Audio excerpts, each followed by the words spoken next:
Pronti, pronti, si parte con Leon e Patrick, vediamo cosa succede a questo ragazzo in carrozzina con questo amico che cerca di sollevarlo da questa carrozzina, da questo mezzo, per poter anche lui decidere di fare una quotidianità come tutti gli altri. Forse ci riusciranno. Il festeggiamento per la sua laurea si tenne in un locale molto grazioso, gestito da un suo cugino. Oltre ai familiari, pochi amici, il professore a cui Leon era rimasto molto affezionato e alcuni conoscenti arrivati da fuori. Una serata preparata con grande cura, dal cibo preferito del festeggiato alle tovaglie e le larghe candele rosse disposte anche in terrazza. Faceva ancora fresco la sera, ma i brindisi ripetuti, i canti e gli abbracci scaldarono l'atmosfera a sufficienza. Qualcuno aveva invitato a sorpresa un pianista suo coetaneo molto bravo, che eseguì dei brani particolarmente cari a Leon, cultore di pezzi classici degli anni 80 e 90. Sarebbe stata già di una sua serata indimenticabile se il pianista, nell'andar via, non gli avesse casualmente detto che stava lavorando da 2 anni come tecnico alla Junkers.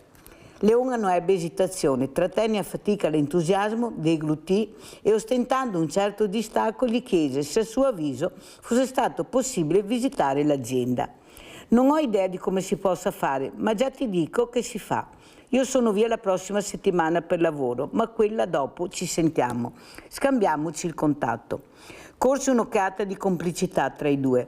Leon si scoprì impaziente, ma sapeva di dover attendere. Trascorsero 10 giorni senza che succedesse nulla. Stava iniziando a pensare che avrebbe dovuto muoversi diversamente, quando ricevette un messaggio. Ti aspettano alla Junker, mercoledì prossimo, ore 9. Leon alle stelle e quel giorno è lì con mezz'ora d'anticipo e si fa un giretto a piedi aspettando lo scoccare delle 9. Alle 8:57 non ce la fa più e suona il citofono. Dice il suo nome e vede scorrere il cancello elettrico che conduce alla palazzina uffice. Salve Leon, sono Mark. Innanzitutto benvenuto e grazie. Io sono il direttore marketing. Mi segua, prego. Iniziamo la visita del primo dei 5 reparti. Lei dunque è un ingegnere meccanico, giusto? Leon annuisce, i suoi occhi si riempiono di dettagli che sa cogliere per formazione acquisita e che vanno ben oltre l'illustrazione del processo produttivo e le rigorose operazioni che portano, passo dopo passo, alla realizzazione di una macchina volante. E che macchina volante! Questa azienda prosegue in chiave attuale e moderna. Quello fu un prestigioso marchio creato dalla famiglia Junkers oltre un secolo fa. Noi proseguiamo infatti quella che fu l'innovazione dell'ingegner Hugo Junkers, la costruzione di velivoli in alluminio corrugato apprezzati per la loro affidabilità che resero quell'azienda un vanto per la Germania. Erano e restano inconfondibili e immediatamente riconoscibili. Esiste un'enorme quantità di filmati e fotografie che attestano e documentano questo passato, ma quello che ci interessa oggi è dare questa nuova azienda ai suoi modelli nuovi dal look retro, molto curati e unici nel loro genere.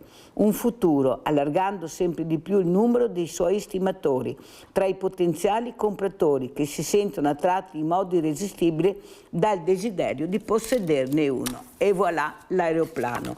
Io ringrazio e saluto veramente il grande Silvano Olmi, Presidente nazionale Comitato 10 febbraio. Grazie Olmi, grazie Presidente, perché con gli aerei, perché apro con questo libro, intanto per far capire la genialità.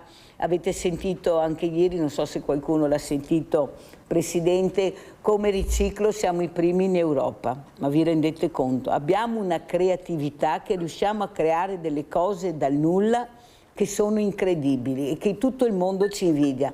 Il problema è che non andiamo d'accordo tra di noi, ingegnere, là è il grande problema. Quello è il problema, non riusciamo a vendere, non riusciamo a fare squadra, qualche volta addirittura ci svendiamo e soprattutto questa rabbia verso il diverso, anche verso delle persone che non ti hanno fatto niente. Ma cosa sta succedendo? Lei ci racconti anche cos'è questo comitato, perché è qui, ma soprattutto io volevo capire con lei cos'è la rabbia, questa rabbia che non coinvolge solo i giovani, ma anche i diversamente giovani, sono tutti arrabbiati, tutti chiusi, ognuno pensa per sé, il proprio orticello. Poi c'è il mondo del volontariato, ma anche là c'è da discuterne. Prego ingegnere. Presidente. Ciao Mirella, intanto ti ringrazio. Beh, io sono qui nelle vesti di vicepresidente nazionale dell'Associazione Nazionale Vittime delle Marocchinate. Noi sabato scorso abbiamo fatto la seconda conferenza nazionale sulle marocchinate a Viterbo, che è stato un successo enorme. Vorrei spiegare subito cosa vuol dire il termine marocchinate.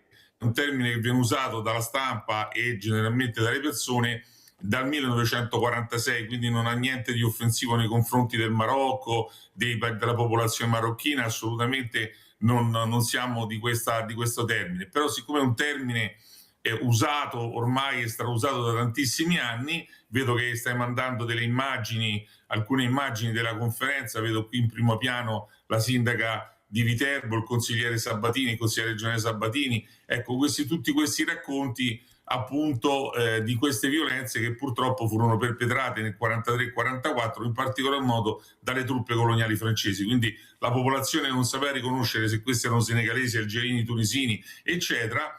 Quindi diceva erano i marocchini. E il termine marocchinate viene usato sia per indicare la violenza che veniva fatta nei confronti soprattutto delle donne italiane, ma anche indicare la donna, cioè la donna l'hanno marrocchinata, è stata marrocchinata. Quindi questo era, invece di usare il termine violato, violentata, stuprata, eccetera, si usava questo termine qua. Mi dicevi di questa rabbia, purtroppo noi siamo ancora con le scorie del lockdown, dei giorni e delle settimane che abbiamo trascorso dentro casa, e quindi purtroppo abbiamo questo grave problema. C'è una grande rabbia, sinceramente. Io vivo il mondo dello sport e vivo il mondo del calcio e vedo che spesso e volentieri sono i genitori che quasi aizzano i propri figli che giocano in campo a calcio a essere violenti. Questa è una cosa sulla quale bisogna assolutamente lavorare. Ho visto delle immagini recentissime di qualche giorno fa di alcune sfide tra ragazzi di 14, 15 anni, 16 anni che sono finite con delle risse, e questa, Mirella, è una situazione molto brutta, veramente molto brutta. Non dobbiamo spegnere questo fuoco e fare di tutto proprio per evitare che ci siano queste problematiche così aggressive, così forti nei confronti dell'altro. Dobbiamo recuperare quello che è il patrimonio italiano, che io sintetizzo in una grande parola: civiltà. Presidente, è vero però che qualcuno di noi deve fare la propria parte, perché se molti di noi si girano da un'altra parte, questo non potrà mai avvenire. I giovani hanno bisogno di esempi positivi, dei bei esempi, e mi sembra che non li diamo, no, non c'è niente da fare. Ecco, quello che vediamo è sempre tanto denaro bisogna avere nelle tasche, ecco, bisogna avere tutto quello che desideri in poco tempo, subito, in qualsiasi modo, per essere alla pari di tanti ragazzi, ma soprattutto manca l'ascolto. Le scuole sono in difficoltà, ma è la società che è in difficoltà. Siamo noi i primi che siamo in difficoltà ad aprirci. Io ho cercato tante volte di capire che solo facendo squadra si riesce ad andare avanti, e l'hanno capita anche, ieri ho avuto un'imprenditrice e anche loro hanno capito che se ognuno va da solo non si raggiunge l'obiettivo, che è la salvezza, ed è anche la nostra salvezza, ma noi dobbiamo essere da esempio. Le sembra, Presidente, che noi diamo degli esempi positivi? Anche nel mondo del volontariato c'è un caos numero uno, nelle cooperative siamo un minestrone enorme, non si riesce più da che parte parare. I ragazzi ci guardano veramente molto diffidenti perché non ci conoscono, non capiscono, ma chi è che glielo spiega?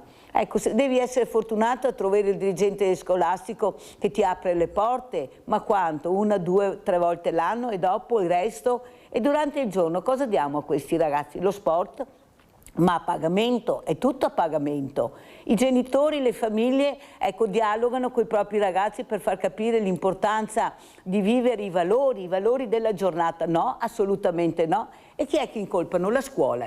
Deve fare tutto la scuola. No, la scuola deve fare la sua parte, ma poi c'è la famiglia, la scuola, e poi ci siamo noi. Ma noi non ce ne può fregare di meno, io lo vedo, non c'è niente da Bravissima. fare. Allora, guarda, Mirella, allora innanzitutto c'è una grave carenza della famiglia. Ormai i genitori non fanno più genitori, delegano tutta la scuola pensando che i ragazzi andando a scuola vengano educati, e questo non è assolutamente così. Io vivo il mondo della scuola perché sia come associazione vittime marocchinate, ma soprattutto come comitato 10 febbraio, noi spesso andiamo nelle scuole a parlare con i ragazzi, a raccontare che cos'è stata la tragedia delle foibe, che cos'è stato l'esodo, e i veneti sanno benissimo di che cosa parlo, perché il Veneto fu una delle regioni, insieme con il Friuli, ad accogliere tantissimi italiani che furono costretti a scappare dal confine orientale e a rifugiarsi nell'Italia libera e democratica.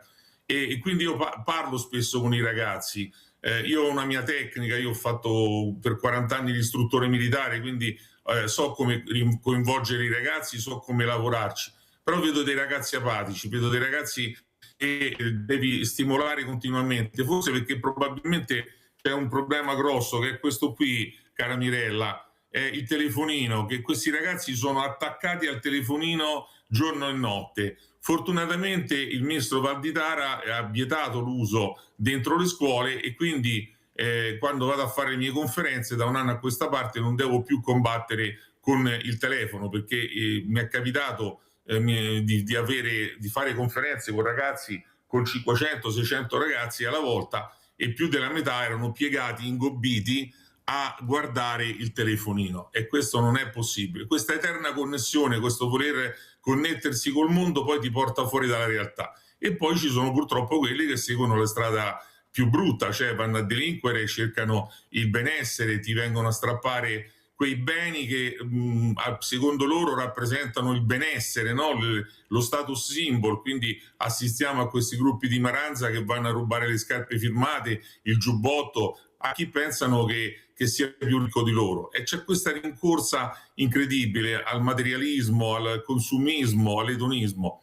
È un problema grosso. Dobbiamo fare squadra, come hai detto te, dobbiamo fare squadra con le famiglie, con la scuola, noi della società, ma soprattutto i politici, perché manca secondo me anche una formazione da parte della politica, un indirizzo da parte della politica. Una volta i partiti politici, tantissimi anni fa, erano fucinati e creazione anche di persone, no? Perché ti insegnavano comunque determinati valori, determinate modus operandi, modus vivendi, che era comunque buono. Oggi anche i partiti hanno perso questa loro funzione. La società è molto articolata, è molto complessa. In più c'è la religione, c'è una gravissima crisi di valori, non si cerca più il trascendente, non si cerca più il sacro, si cerca solo il materialismo, si cerca l'edonismo, e quindi vale più l'apparire che l'essere.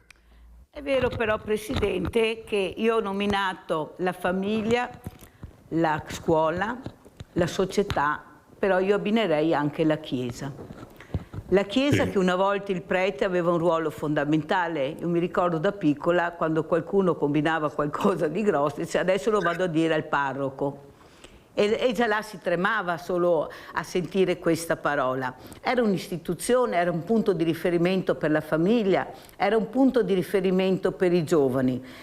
Col tempo passato, purtroppo, è stato una cosa che a mio avviso manca molto, perché era quello che trasmetteva i valori, la fede, la speranza, anche delle volte con certi preti e certi parroci con maniere anche molto intriganti, diciamo così.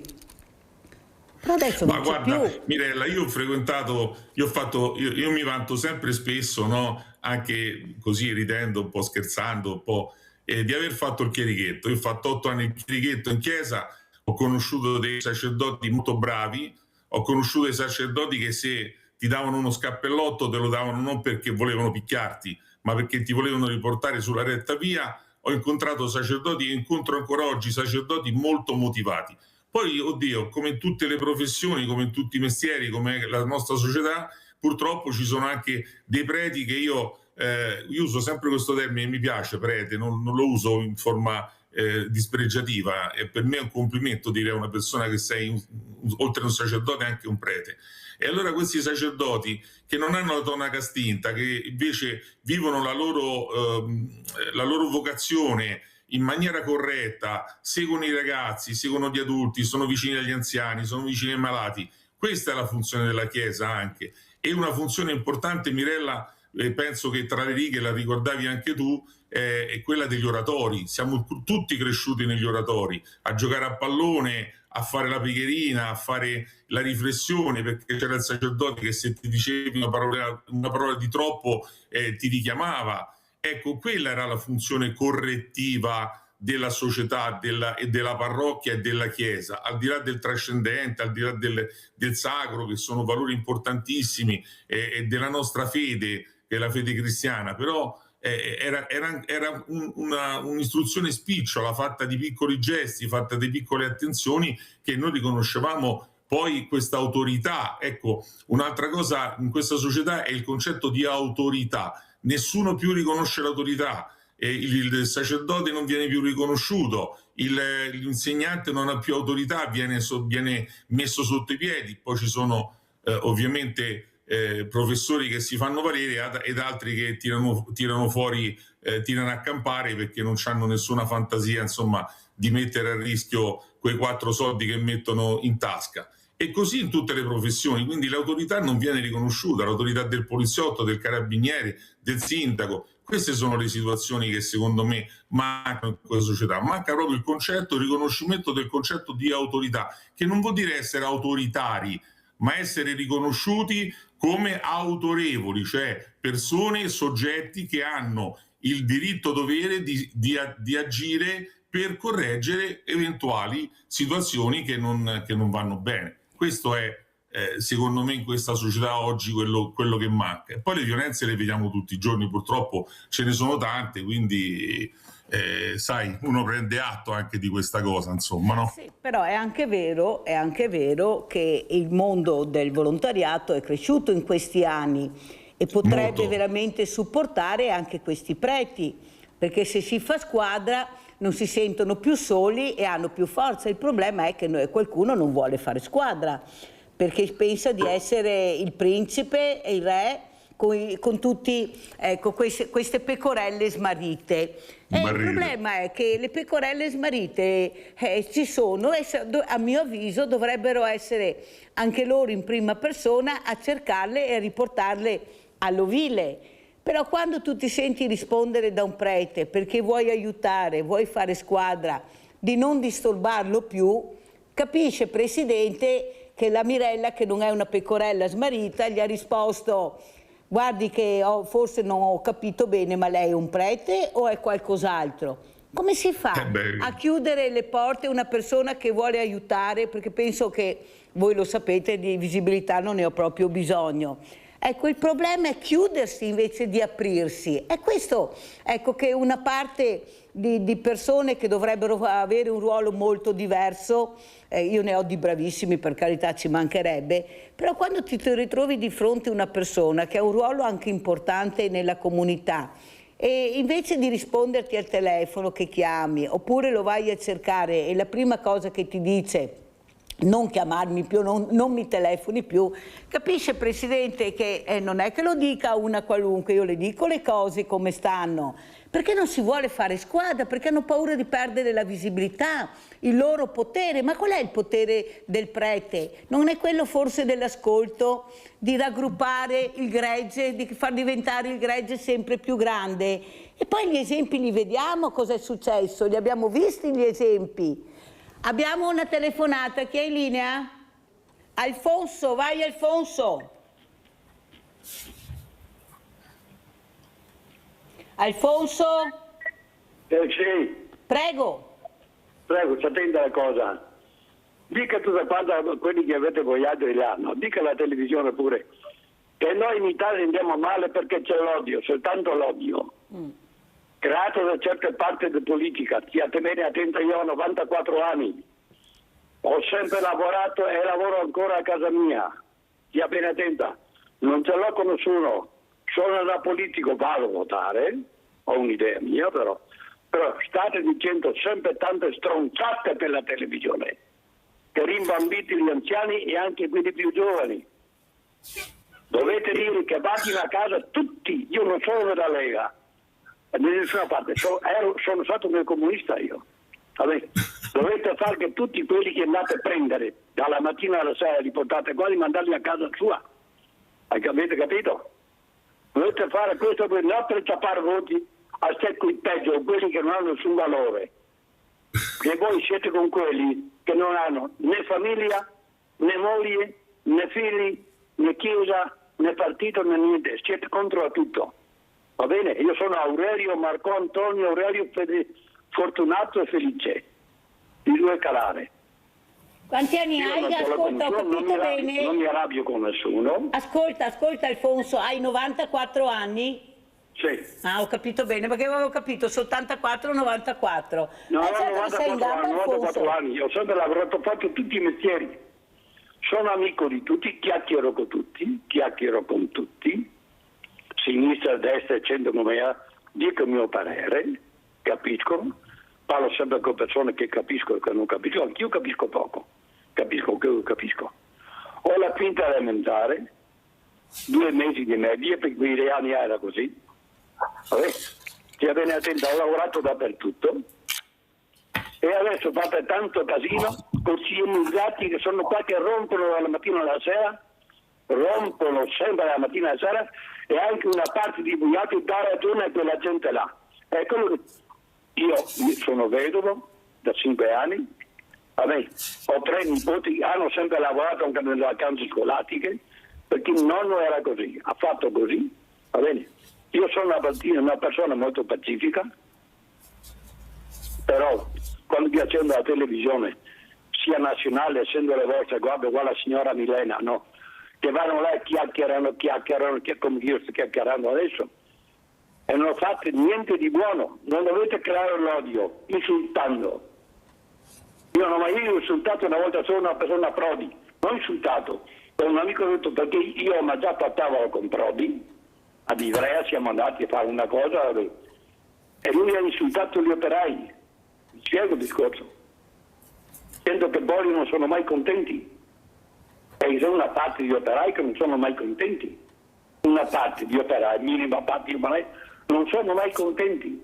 Anche i pensionati sono uguali, non sono mai contenti. Da quando sono nato io, che ho cominciato a usare il capire, tutti gli anni è sempre aumentato tutto, signora mia. Lei è giovane, quanti anni ha lei? Non si può richiedere gli anni a una donna, dovresti saperlo. 94 anni, Alfonso. Vedi Alfonso, grazie Alfonso, grazie della telefonata, veramente grazie Alfonso. Ecco Alfonso, Presidente, è quello che si parlava prima, una persona arrabbiata, eccolo qua.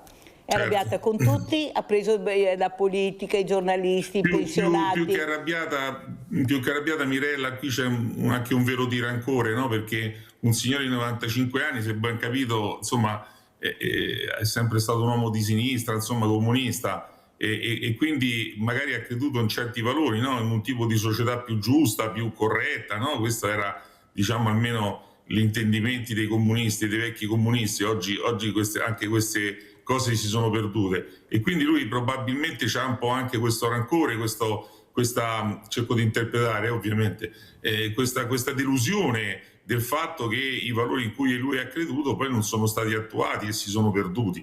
È quello che dicevamo prima, no? Le varie funzioni dei soggetti che fanno parte e delle istituzioni che fanno parte della nostra società che sono mancate, e c'è una mancanza clamorosa.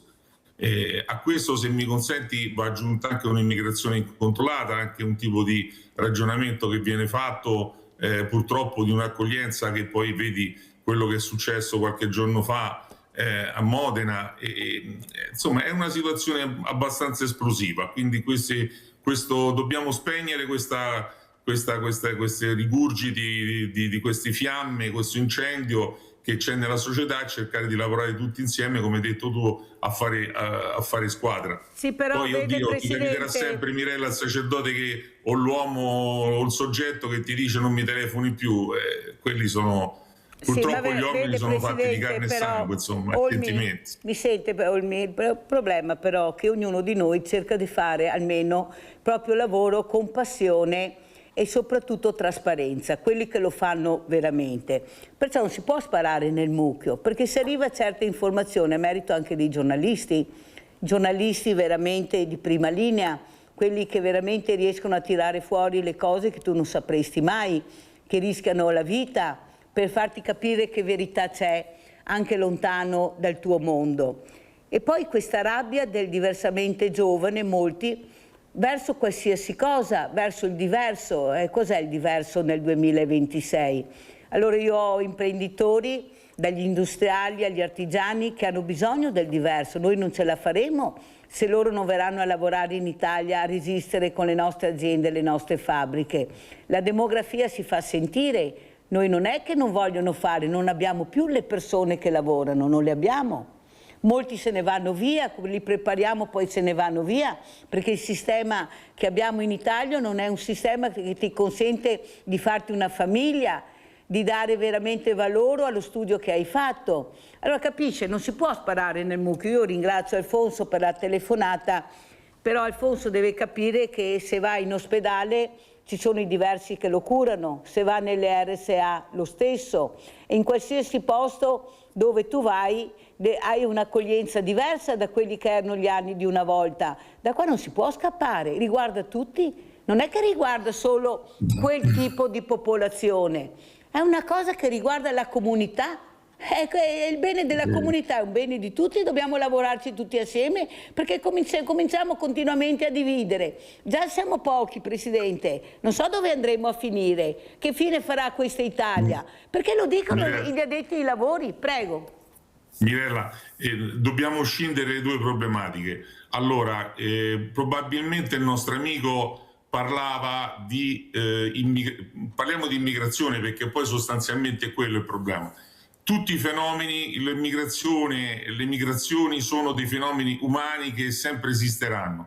Il problema qual è? È che noi abbiamo un governo che ha fatto un decreto flussi e poi ti accorgi che chi utilizza in maniera fraudolenta questo decreto flussi fa venire in Italia persone che pagano e vengono sfruttate migliaia e migliaia di euro, qui si parla di 10-12 mila euro a permesso, per entrare in Italia e poi non andare a fare quel lavoro per cui sono stati chiamati.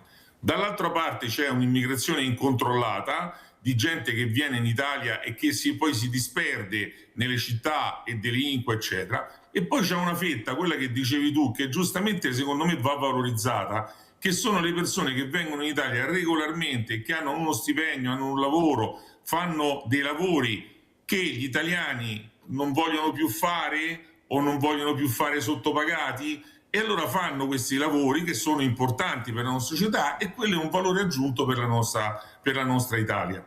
Però tutto il resto, quello che dicevo prima, cioè chi viene in Italia e viene lasciato allo stato brado a delinquere e a occupare fisicamente dei territori italiani perché magari vuole portare delle concezioni della vita e del mondo che sono completamente contro la nostra civiltà, ma soprattutto contro le nostre leggi, parla ad esempio di come determinate popolazioni trattano le donne, e allora quelle vanno bloccate, vanno valorizzati quelli che vengono in Italia e lavorano, e tanto di cappello, chapeau, ma quelli che vengono in Italia per delinquere o comunque che vengono arruolati come manovalanza dalla criminalità organizzata, quelli vanno assolutamente bloccati e rimandati a casa loro. Ecco, c'è queste due cose che bisogna secondo me valorizzare, capito Mirella? Presidente, mi senti? Perché mi sembra che ti sento. Allora, ma non siamo noi che dobbiamo fare questo, è la politica che deve intervenire su questi temi qua. Non è che aizzando la società tu riesci a risolvere il problema, anzi, allora è la politica che deve intervenire. Però prima ci si lamentava perché c'era una sinistra e si diceva un domani che ci sarà la destra, vedrete che le cose cambiano. Adesso mi sembra che ci sia una destra, ma le stesse persone che hanno votato la destra non è che siano così felici, perché anche loro hanno trovato delle regole, dei paletti, perché criticare e fare l'opposizione è una cosa, governare è un'altra. E non è così semplice governare con le leggi che abbiamo, perché dal dire il fare c'è di mezzo il mare. La Meloni si dà anche da fare, va di qua e di là, ma anche lei deve stare alle leggi e al sistema che abbiamo, se no salta anche il suo governo. Questo è il problema. Questo è il grande problema che noi abbiamo. Presidente Olmi, ma sa che abbiamo fatto 70 governi? ma 70 governi e il prossimo anno andiamo a elezioni un'altra volta. Siamo sempre alle elezioni noi. Lei sorride ma è da piangere. Guardi che l'Italia non è messa bene, questo è un governo Presidente. che comunque sta durando. Poi sulle leggi potremmo parlare, Mirella, perché ognuno poi la legge, come diceva qualcuno, per gli amici si interpreta e per i nemici si applica, no? Quindi noi abbiamo assistito anche a delle sentenze che hanno veramente lasciato un po' perplessi, no? Tutti quanti noi, perché alcune sentenze ci hanno lasciato molto perplessi. E quindi c'è proprio, ecco, è quello che dicevamo all'inizio del discorso, Mirella, è il governo che dà la politica, cioè la politica una volta governava la società, dava le indicazioni, faceva le leggi, eccetera. Bisogna riacquistare questa capacità da parte della politica di fare determinate scelte, ma anche la politica deve fare selezione, Mirella. Oggi ci sono, non voglio sparare nel mucchio, ce ne sono tanti che sono bravissimi, ma ci sono amministratori che sono assolutamente incapaci, che non hanno una formazione, che non hanno una cultura politica, che non sanno nemmeno di dove stanno, che non sanno riconoscere la differenza tra una delibera di consiglio e una delibera di giunta o una determina dirigenziale. È questa la cosa tragica. I ragazzi che si avvicinano alla politica arrivano e dicono voglio fare l'assessore e magari non hanno fatto manco il consigliere circoscrizionale. Questa è la cosa grave della politica, che oggi la politica e i partiti politici soprattutto non riescono a governare. Ci sono persone che fanno attività politica o amministrativa o amministrazione delle città e del governo di regioni e di province e di comuni che non sono in grado, che non potrebbero nemmeno amministrare il condominio sotto casa, ma nemmeno il canile della città non sarebbero capaci di fare.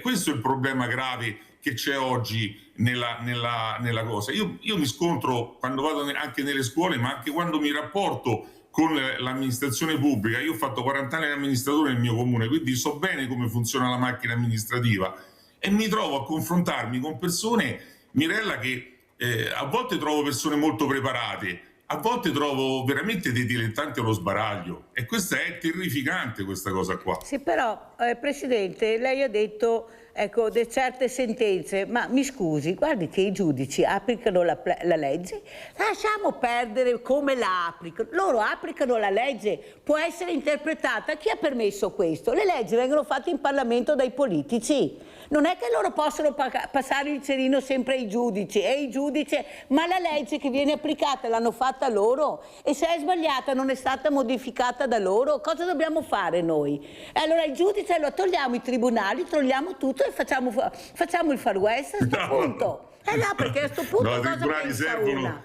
Mirella, i tribunali servono e le sentenze si rispettano, questo è nel vivere civile. Può darsi che magari qualche legge sia stata fatta con i piedi, e poi c'è questo purtroppo, Mirella, lo sai benissimo, il problema qual è? È la legislazione dell'Europa che va in contrasto con la legislazione italiana. Ecco, questo è il punto di incontro che noi dobbiamo trovare.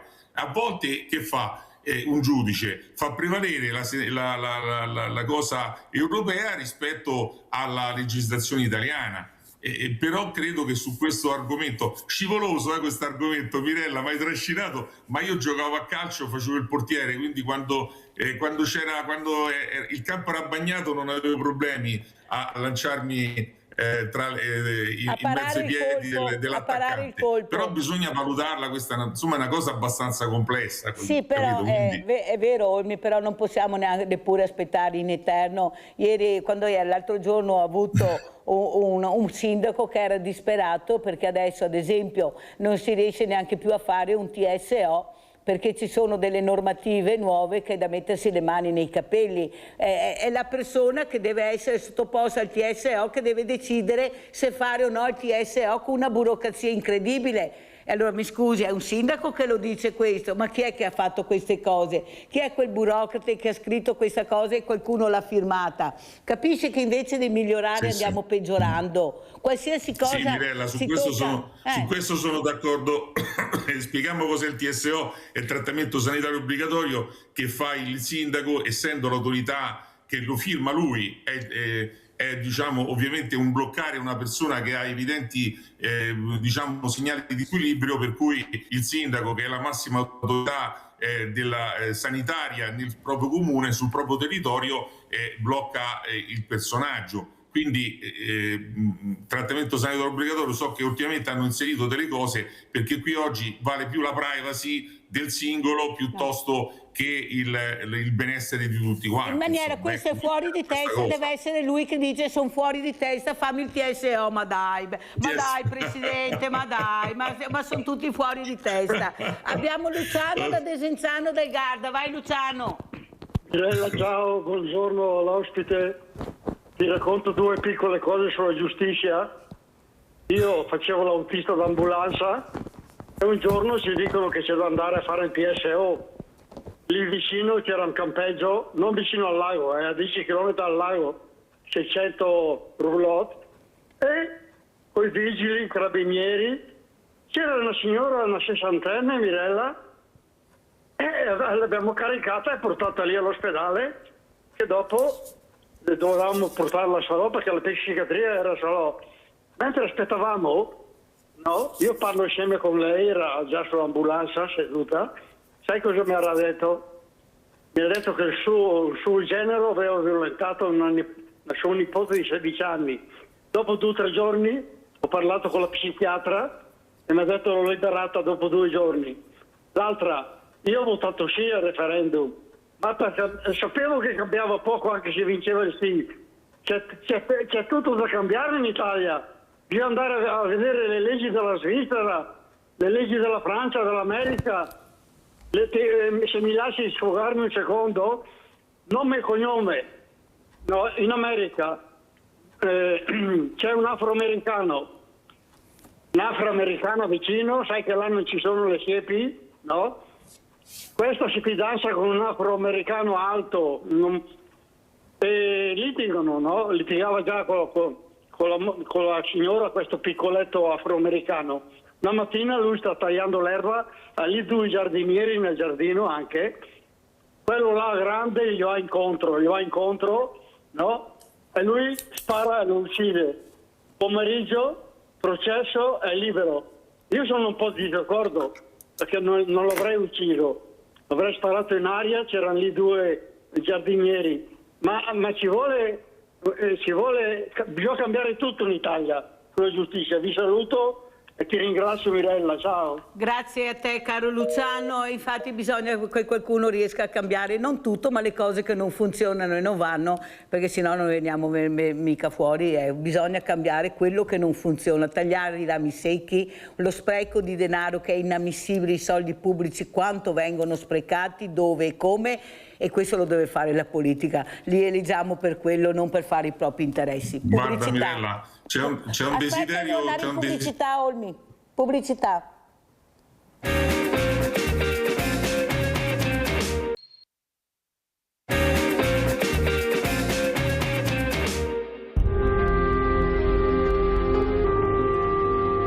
A combattere tra gli alleati c'è anche il corpo di spedizione francese, composto in buona parte da truppe coloniali.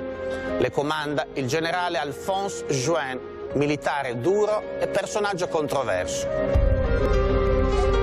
Tra le truppe agli ordini di Juin ci sono i Goumier, i soldati marocchini che si sono battuti con coraggio in battaglia. Qualcuno sostiene che come ricompensa il generale francese avesse concesso ai suoi 50 ore di carta bianca, di licenza assoluta. Non è così.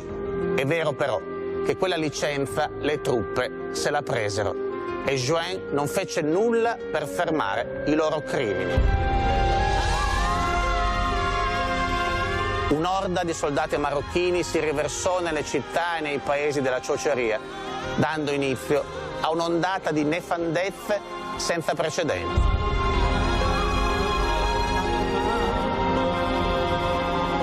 Torture, uccisioni, violenze.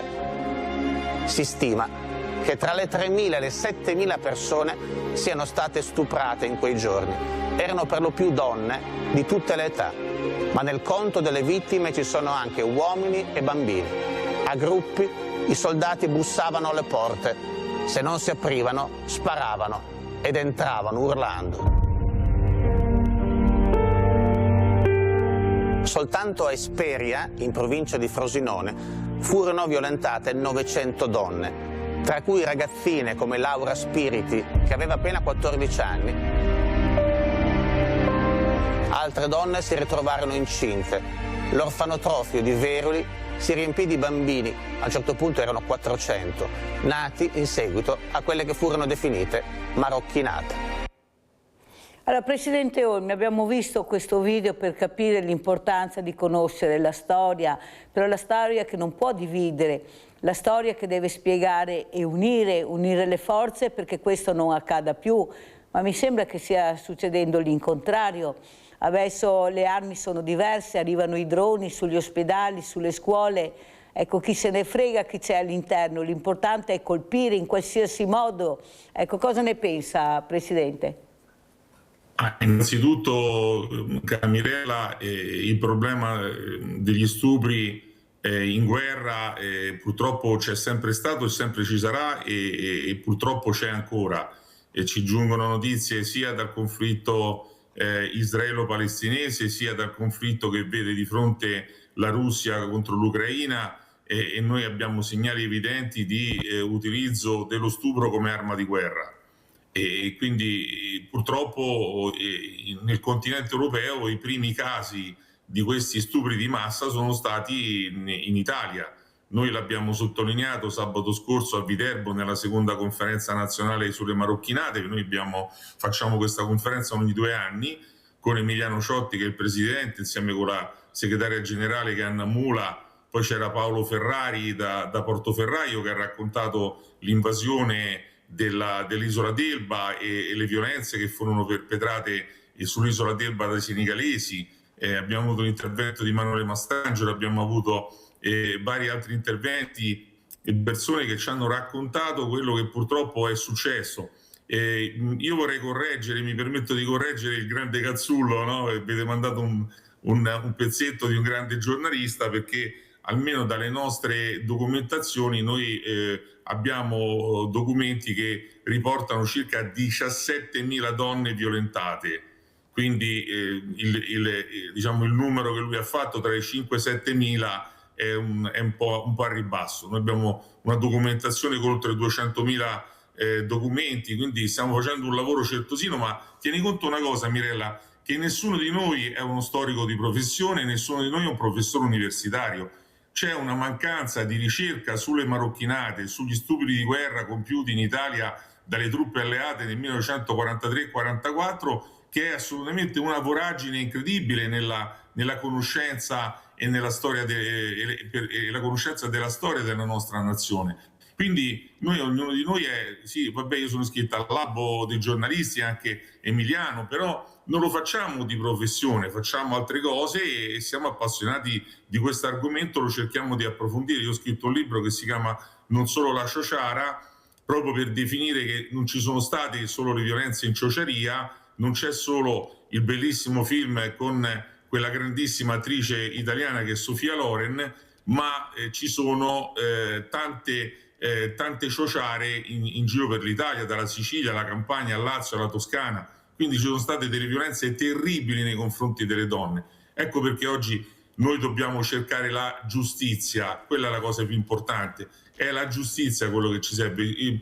Con il rancore, l'odio eccetera non ci si fa niente, dobbiamo ricercare la vera giustizia. E però almeno una giustizia simbolica, consentimi Mirella, che speriamo che qualche tribunale magari riconosca che ci sono state queste violenze, perché qualcuno ancora cerca di farle un po' passare in secondo piano o dire ma pure gli italiani hanno fatto, una forma di giustificazionismo che secondo me non è assolutamente corretta ed è assolutamente fuori dalla storia. Dobbiamo raccontare queste vicende. Io ho raccontato e concludo un episodio terribile che c'è stato, uno dei tanti episodi che c'è stato in provincia di Viterbo, a Montefiascone, Ada Andreini, 39 anni, uccisa insieme con il figlioletto Ivano Pelecca. Pensa che il padre di Ada e il marito di Ada, ai carabinieri, noi abbiamo ritrovato i documenti originali, le loro testimonianze, hanno testimoniato che la povera Ada fu ritrovata violentata e addirittura questi aggressori gli strapparono la carne a morsi da un braccio che lei evidentemente usava per difendersi. Ecco, sono fatti che purtroppo sono accaduti, vanno raccontati e non vanno assolutamente giustificati, perché non c'è giustificazione su questi atti qua, non c'è il ma anche, però e altro. Bisogna solo condannarli proprio per evitare che ancora oggi accadano, e purtroppo, come ti ho detto, in questi due conflitti importanti, Russia-Ucraina e israeliani contro palestinesi, insomma, abbiamo notizie di tante violenze e di stupri ai quali sono sottoposte le donne, ma non solo le donne, anche gli uomini furono violentati, anche i bambini, quindi donne di tutte le età. In provincia di Viterbo la più giovane aveva 10 anni, la più anziana ne aveva 70. Ecco, sono fatti veramente forti. Noi li abbiamo raccontati sabato e continueremo a raccontarli, perché l'Associazione Nazionale Vittime delle Marocchinate, invito tutti a visitare il sito marocchinate.org, è sicuramente un'associazione senza fini di lucro, un'associazione di promozione sociale che fa questo grande lavoro. Abbiamo Maurizio da Conserve, vai Maurizio. Ciao Mirella, buongiorno ai tuoi ospiti.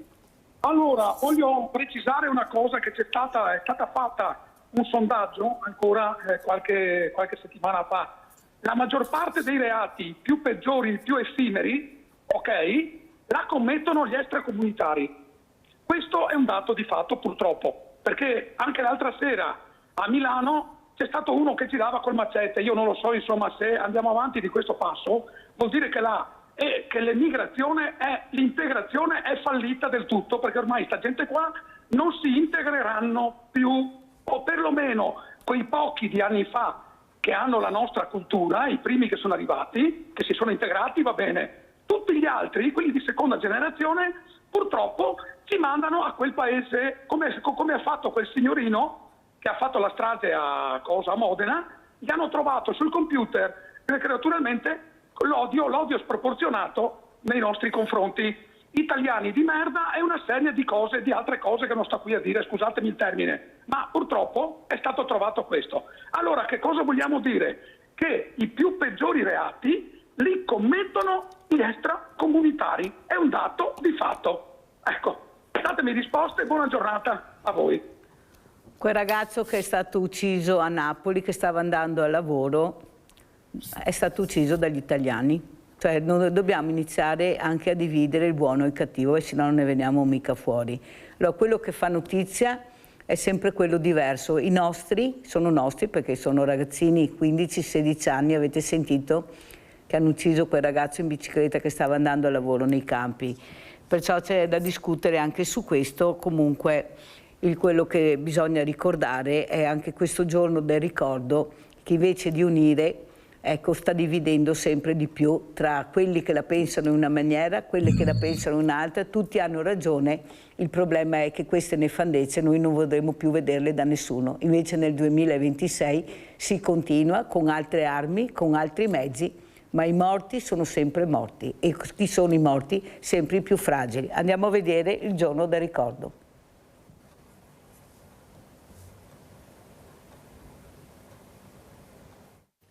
C'era una volta, ma questa non è una favola. È stata cronaca cruda, drammatica, poi è diventata storia, da non dimenticare. Così, nel giorno del ricordo, si riaccende la luce su una pagina italiana che non va gettata nell'oblio, oblio profondo come quello delle foibe. A Vicenza, nel cimitero maggiore, davanti alle autorità, si commemorano i martiri delle foibe, gli esuli sradicati dalle loro terre, dalle loro case in Istria e Dalmazia, da quel che fu l'Italia. Il ricordo non si spegne. Siamo partiti con 2 valigie, una più leggera che portavo io, una più grande di mio padre.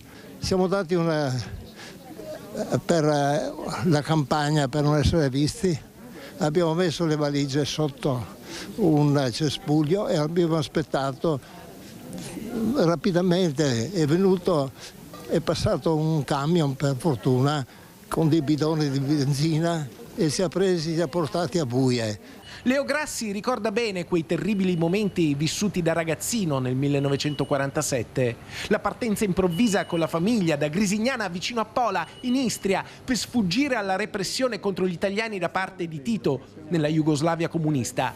Nella fuga trovò riparo in un convento di frati a Capodistria per poi riuscire a raggiungere Trieste. Per fortuna questi frati ci hanno dato una mano per poter venire con i contrabbandieri.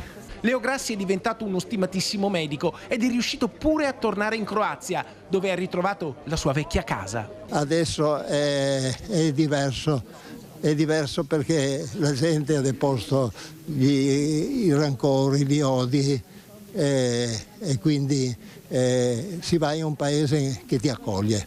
Anche là ci si sente più vicini come prima della guerra. Ed è questa la grande lezione attualissima alle giovani generazioni, capire dove portano l'intolleranza, la violenza ideologica, la disumanizzazione. È una pagina di storia che è stata dimenticata per tanto tempo e invece purtroppo è tuttora viva. Ci sono tanti storici che proprio riportano le cose reali che sono successe e questo insomma è molto importante.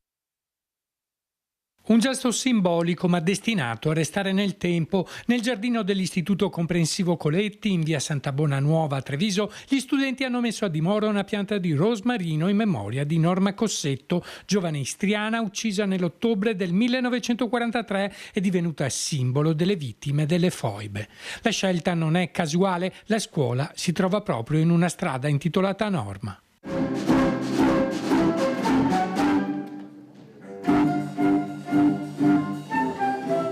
Durante la mattinata i ragazzi hanno suonato brani musicali e letto testi, trasformando il ricordo in un momento di conoscenza. La vittima veniva prelevata, imbavagliata perché non strillasse. Poi con il camion spariva nella notte e del sequestrato non si sapeva più nulla.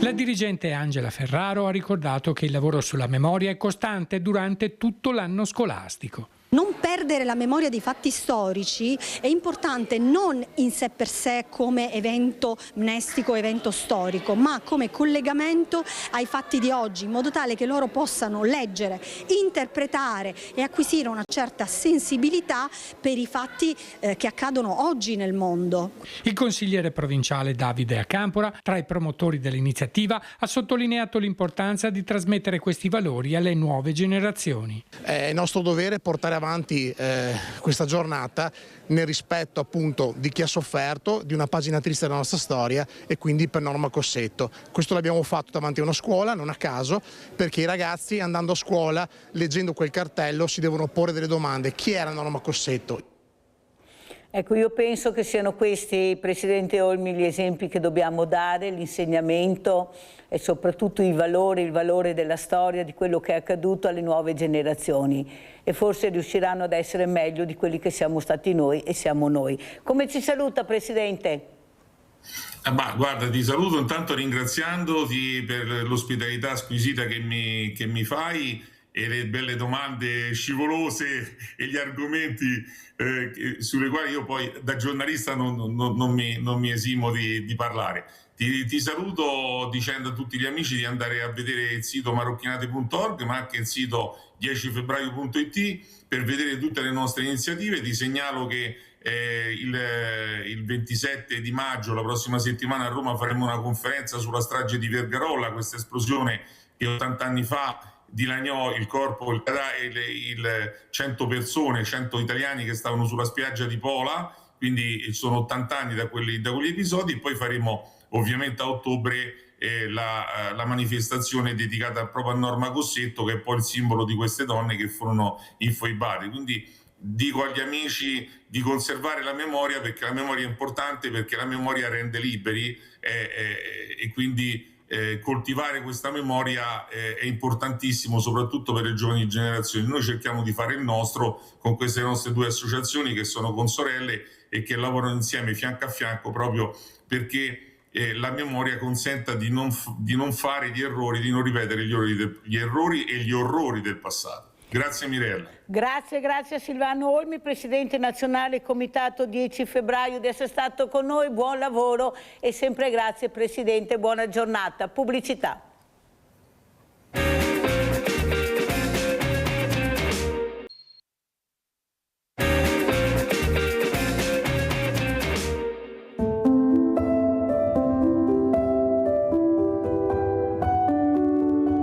Oggi quasi 900.000 persone in Europa non hanno una casa. Sono persone che la vita ha messo di fronte a difficoltà complesse da affrontare, privandole della sicurezza di uno stipendio a fine mese, del sostegno di una famiglia, di una casa in cui tornare alla sera. Potrebbe capitare lo stesso a chiunque di noi. Quando il problema più urgente è trovare un luogo riparato dal vento, dalla pioggia e dal gelo, dove trascorrere la notte, la salute passa in secondo piano. Spesso chi è senza dimora arriva ad accedere ai servizi sanitari di emergenza solo quando è troppo tardi. Da oltre 20 anni Medici per la Pace lavora al fianco delle persone in condizione di grave difficoltà ed emarginazione, sia in Italia che in molti paesi del mondo, offrendo gratuitamente assistenza sociosanitaria ed organizzando campagne di prevenzione e screening a favore di coloro che, per diverse ragioni, non hanno accesso ai servizi sanitari. Medici per la Pace gestisce, a partire dal 2021, dei posti medici di prossimità presso le mense dei poveri. È un'iniziativa che sta dando ottimi risultati perché porta la cura e l'attenzione medica alla persona proprio nel luogo che frequenta abitualmente. Presso gli ambulatori ad accesso libero e gratuito operano gruppi di medici e infermieri volontari che dedicano il loro tempo e la loro professionalità a garantire concretamente il diritto alle cure, anche e soprattutto a chi ne è solitamente escluso. È un lavoro di squadra costruito sulla fiducia che riguarda la salute ma che ha molto a che fare anche con l'ascolto, con l'empatia, con il guardare negli occhi la persona in difficoltà. Nei posti medici di prossimità, la persona, molto spesso invisibile ai più, acquisisce dignità e rispetto. Ogni anno centinaia di persone senza dimora hanno accesso agli sportelli di Medici per la Pace in Italia. Un numero che continua a crescere, segno di un bisogno sempre più diffuso, ma anche di un metodo di lavoro che si è rivelato efficace. Per questo nel 2022 Medici per la Pace ha deciso di replicare questa esperienza anche all'estero, attivando un'infermeria di comunità presso un rifugio per persone senza dimora a Bratislava, in Slovacchia, dove gli utenti possono ricevere gratuitamente cure, medicinali, supporto psicosociale e legale. Giorno dopo giorno ci impegniamo con azioni concrete, convinti che una società equa, inclusiva e attenta ai bisogni di ognuno possa esistere grazie all'impegno di tutte e tutti. Visita il sito www.mediciperlapace.org per scoprire come sostenere il nostro lavoro, diventare volontario e donare il tuo 5 per 1000 a Medici per la Pace. Aiutaci ad aiutare. Io ringrazio e saluto la dottoressa Manuela Peruzzi, Associazione Medici per la Pace, veramente grazie dottoressa. È con grande rammarico che io devo dirle che però viviamo in una società purtroppo anche con molti diversamente giovani, come la telefonata di questa mattina, che il diverso lo vedono come un problema, come una cosa che disturba e non come una risorsa e un'opportunità. Ecco, dobbiamo stringerci, fare squadra, perché così non si può andare avanti. I messaggi che riceviamo sono negativi al massimo, gli esempi soprattutto, ma poi siete uscite voi con queste associazioni che cercano di mettere quella famosa goccia nell'oceano, che però è una goccia veramente di ossigeno importante. Perché tanta rabbia e cattiveria verso il diverso, dottoressa Peruzzi? Specialmente da parte di non tutti, ma dei diversamente giovani. Io prima ho avuto Alfonso di 94 anni, che lui li vorrebbe mandare tutti a casa, che sono veramente un problema, che danno fastidio. Cosa sta succedendo? Mentre io ho molta fiducia nei giovani, devo dire la verità, il futuro è nelle loro mani, io sono sicura che loro ce la faranno, saranno loro a cambiare, ecco, questo cambiamento culturale, ci vorrà del tempo ma ce la faranno. Prego dottoressa Peruzzi e sempre grazie. Buongiorno, saluti a tutti e grazie per avermi dato la possibilità di intervenire su questo problema veramente grave. Io credo che, rispondendo alla sua domanda, le persone siano diffidenti perché hanno paura, non conoscono, mentre invece se potessero conoscere da vicino questa popolazione emarginata si renderebbero conto di quanto questa popolazione ha bisogno di loro.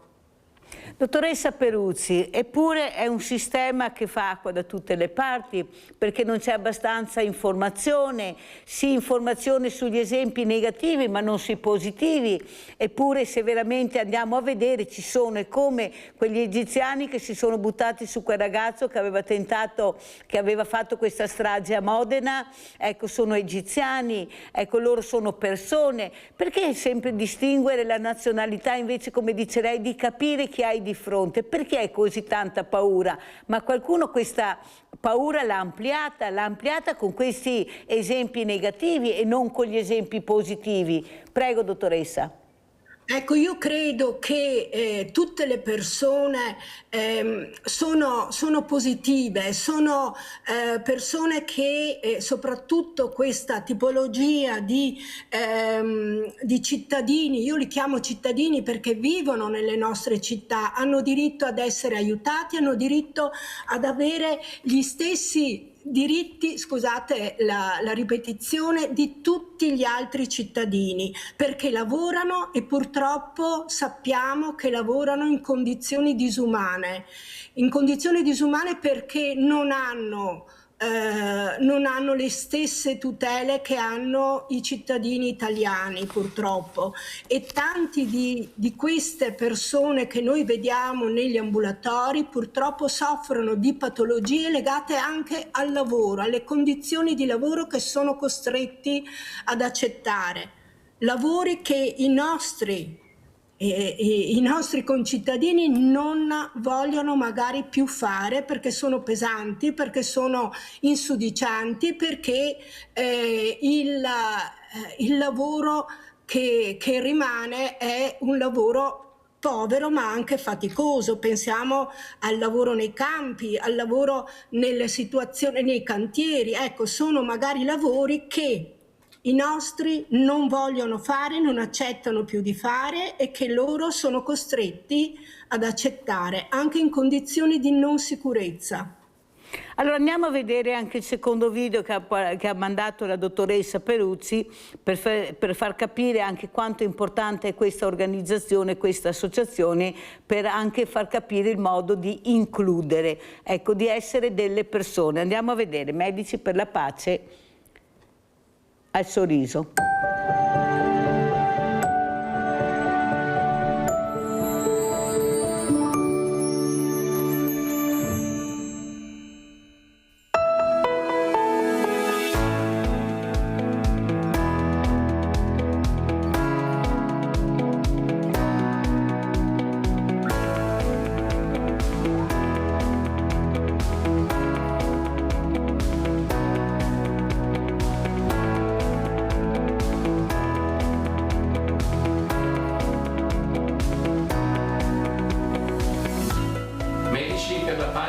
È una ONLUS, un'associazione che si occupa a vario titolo di aiuto a persone in difficoltà. Io ne sono venuto a conoscenza grazie ad un contatto con il dottor Brescia, che è un nostro collega, il quale nel campo odontoiatrico ha pensato di proporci questo tipo di collaborazione, mettere a disposizione il proprio studio, dedicando l'attività dello studio all'assistenza, alle cure di persone che non avevano possibilità di accedere a cure odontoiatriche in nessun altro modo. Si tratta soprattutto di persone giovani che hanno dolore, ricostruzioni, conservativa, problemi estetici, qualche volta di problemi di protesi sociali.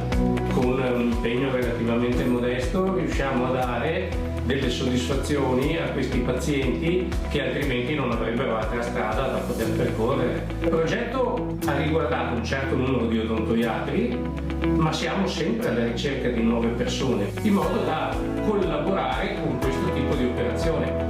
Il bisogno c'è, le remunerazioni ci ci sono più di tipo psicologico, di soddisfazione personale. Fare del bene faccia bene anche a noi. La soddisfazione che riceviamo da questi pazienti è molto maggiore di quella che noi siamo abituati a ricevere dai pazienti tradizionali dei nostri studi.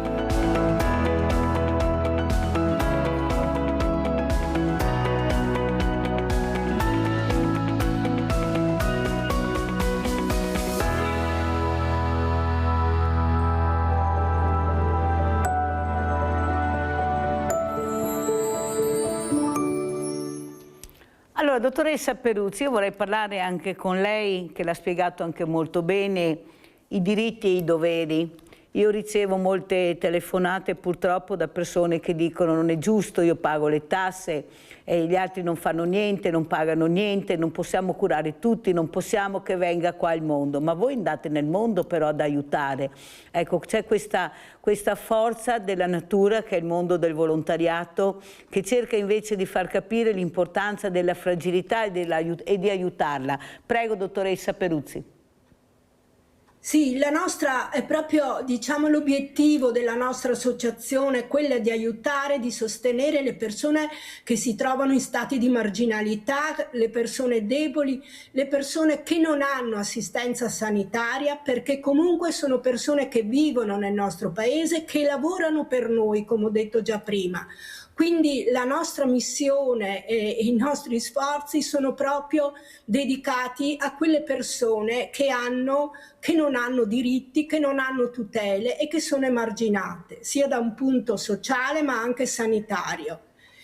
E questo apporto sanitario che noi cerchiamo di fare nei 3 ambulatori, perché con soddisfazione posso dire che il lavoro e le persone che frequentano i nostri ambulatori sono in aumento e noi dedichiamo a loro tutte quelle cure sanitarie ma anche di prevenzione per cercare di rendere paritari i loro diritti. Dico anche prevenzione perché abbiamo una convenzione con l'ULSS 9 Scaligera per fare gli screening soprattutto per quelle malattie trasmissive pericolose come la tubercolosi, e questo, diciamo, è un beneficio che ne trae tutta la comunità, perché se noi portiamo le stesse misure di prevenzione anche a questa popolazione avremo meno accessi al pronto soccorso e avremo meno possibilità che queste malattie si trasmettano a tutta la popolazione, compresa anche i nostri cittadini italiani.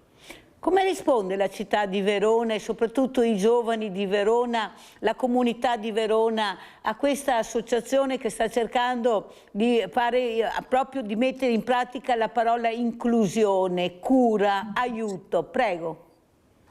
Ma io credo che la cultura stia già cambiando, che ci sia più accettazione, proprio perché parlare di questi problemi, parlare di immigrazione fa cultura e aumenta l'inclusione, e quindi è importante che i giovani, noi siamo andati anche nelle scuole, siamo andati in una scuola a portare la voce dell'associazione, la voce di questi immigrati, e abbiamo avuto un riscontro molto positivo. I ragazzi erano veramente attenti perché non conoscevano questo mondo.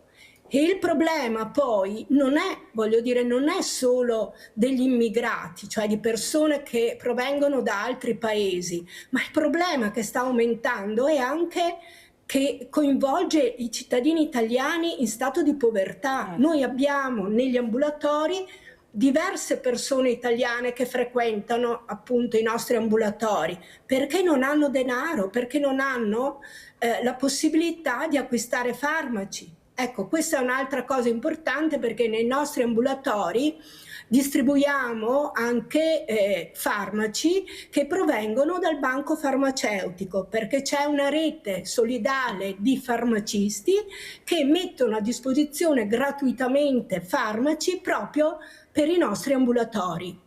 Questo è molto importante e viene sempre fatta anche con l'aiuto del mondo del volontariato. Ecco qua il volontariato che aiuta, che si interessa di quello che serve alla comunità, ai nostri paesi, alle fragilità, e questo è molto importante. Il problema è che abbiamo una burocrazia veramente dottoressa che è da brivido anche nel mondo del volontariato, non si riesce a capire dove si vuole andare a parare.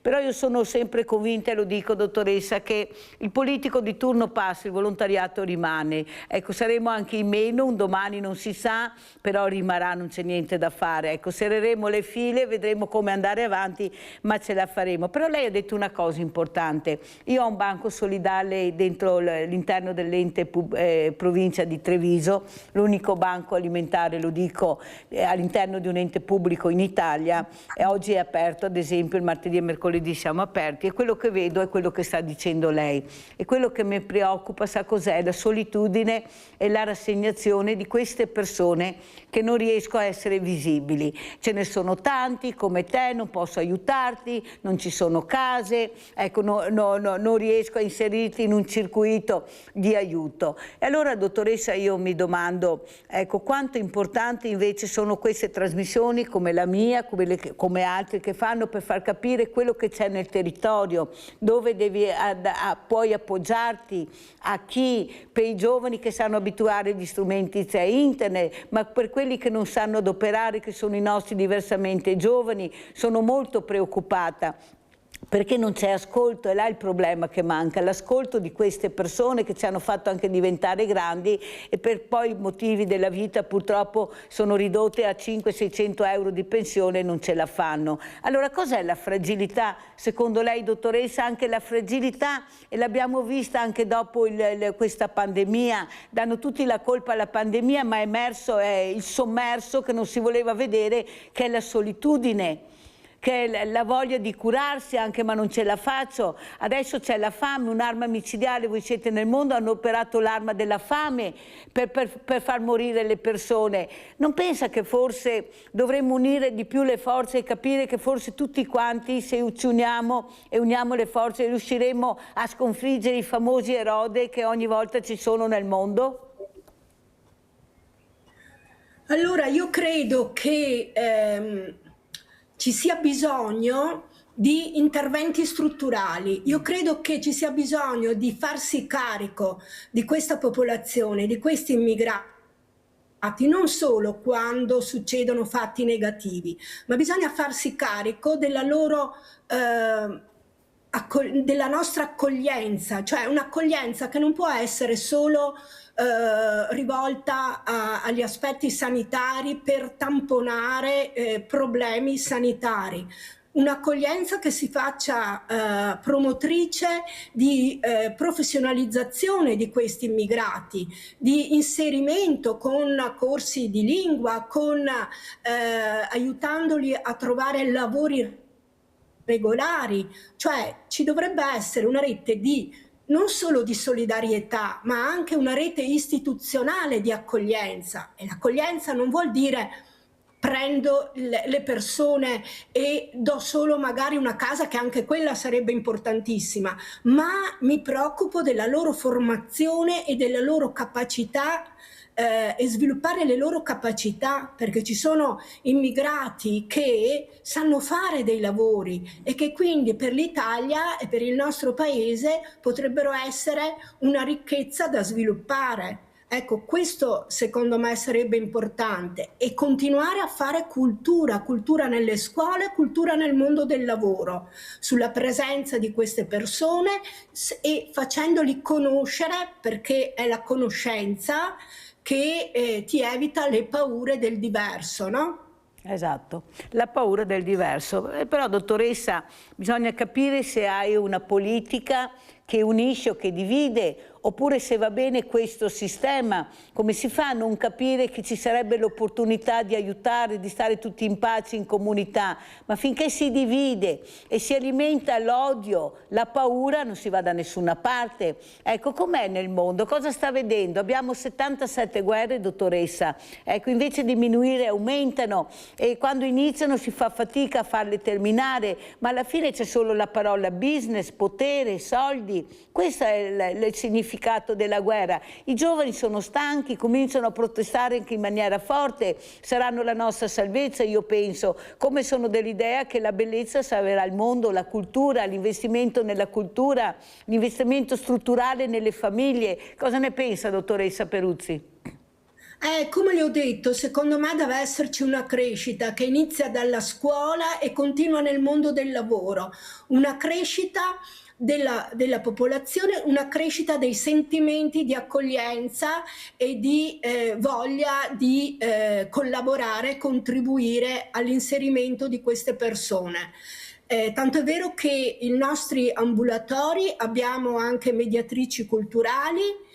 Lavoriamo in rete con l'altra struttura che è il CESAIM e che si occupa non solo di problemi sanitari, di salute, ma si preoccupa anche di capire la situazione sociale dell'immigrato, di inserirlo, di aiutarlo per esempio nell'avere il permesso di soggiorno, perché dal permesso di soggiorno poi è più facile accedere anche alle tutele sanitarie e alla regolarizzazione con medico di base come hanno tutti i cittadini del nostro paese. Dottoressa, cos'è che vi preoccupa o la preoccupa di più in questo momento? Ecco, cos'è che sentite la necessità di dire, di esprimere? Prego. Allora, quello che è difficile dire, quello che ci preoccupa. Allora, noi vorremmo che le istituzioni, che anche la stessa nostra regione si occupasse concretamente dell'inserimento degli immigrati, considerandoli sempre una forza positiva, un vantaggio averli e quindi inserirli nel mondo del lavoro soprattutto, che ci sia un inserimento, perché sono persone giovani che hanno anche voglia di lavorare e quindi che ci sia un inserimento nel mondo del lavoro con tutte le tutele e la dignità del lavoro che loro meritano come i nostri cittadini. Allora andiamo a vedere appunto anche questo video, il secondo era diritto al sorriso, adesso andiamo a vedere per la pace estero, andiamo a sentire.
Come medici per la pace cercheremo di trasmettere ai nostri figli ed alle generazioni future i valori che ci contraddistinguono: solidarietà, inclusione, rispetto dei diritti, concretezza e trasparenza delle nostre azioni.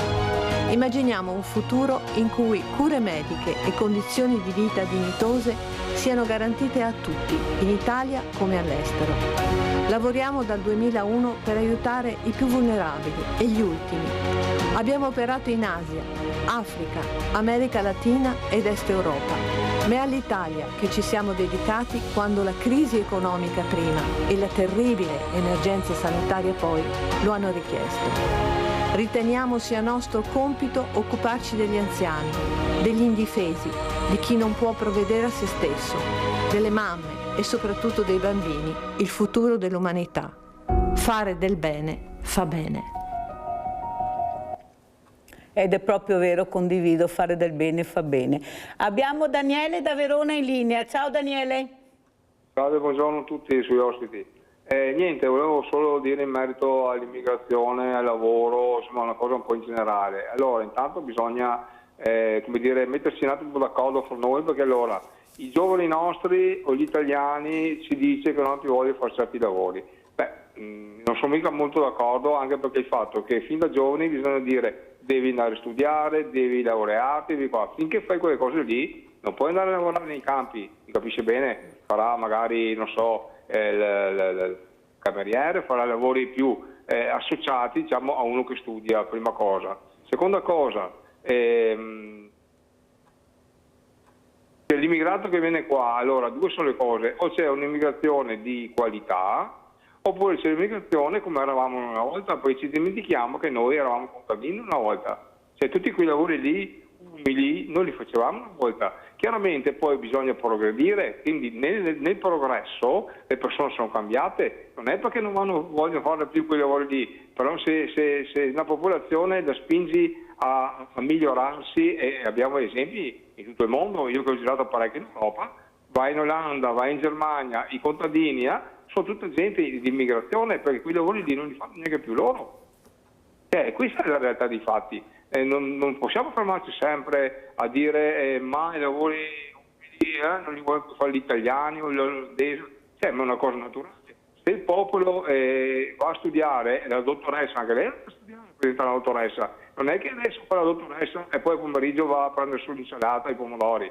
Fa la dottoressa, giustamente, quindi che lei si è progredita, se no sarebbe uno che lavorerebbe nei campi. Io sono, come dire, pane è pane e vino è vino. C'è poco da fare, quindi o decidiamo di fare una cosa o decidiamo di fare un'altra. Poi l'agricoltura è cambiata nel tempo, si è molto meccanizzata, chiaramente c'è la macchina che tira sulle carote, le patate, quella che va addirittura a vendemmiare al giorno d'oggi, però a prendere sul radicchio il cavolo romano, dicendo lì ci vuole il coltello ancora, qui ci vuole manovalanza, d'accordo, però chiaramente bisogna che lo Stato si metta in testa che deve controllare finalmente una volta per tutte quelle persone, che non ci siano persone che lavorano in nero, che abbiano i loro diritti, tutto quanto, e forse le cose miglioreranno. Grazie, saluti. Grazie, abbiamo sentito anche Daniele, le riflessioni di Daniele da Verona. Prego, dottoressa. Mi pare che condividiamo diversi aspetti del problema, no? Non mi pare che ci siano delle divergenze. Allora, prendiamo atto, no? Perché che il nostro paese ha bisogno di manodopera, diciamo, su lavori soprattutto manuali e pesanti, come si sta verificando anche, basta guardare in provincia di Verona, noi abbiamo gli immigrati che raccolgono le fragole, che raccolgono l'uva, che raccolgono le olive, no? Quindi abbiamo tutta un'economia agricola che si basa sull'aiuto degli immigrati. Allora prendiamo atto di questo e, come ha detto giustamente lei, il nostro governo deve verificare e deve dare la possibilità che queste persone che lavorano abbiano un lavoro dignitoso, regolare, e che non siano, messe ai margini della società senza quei diritti che i nostri lavoratori hanno. Ecco, questo è importante sapere che la nostra economia, ma lo dicono anche le associazioni degli agricoltori, che la nostra economia agricola si basa proprio sul supporto degli immigrati, del lavoro degli immigrati.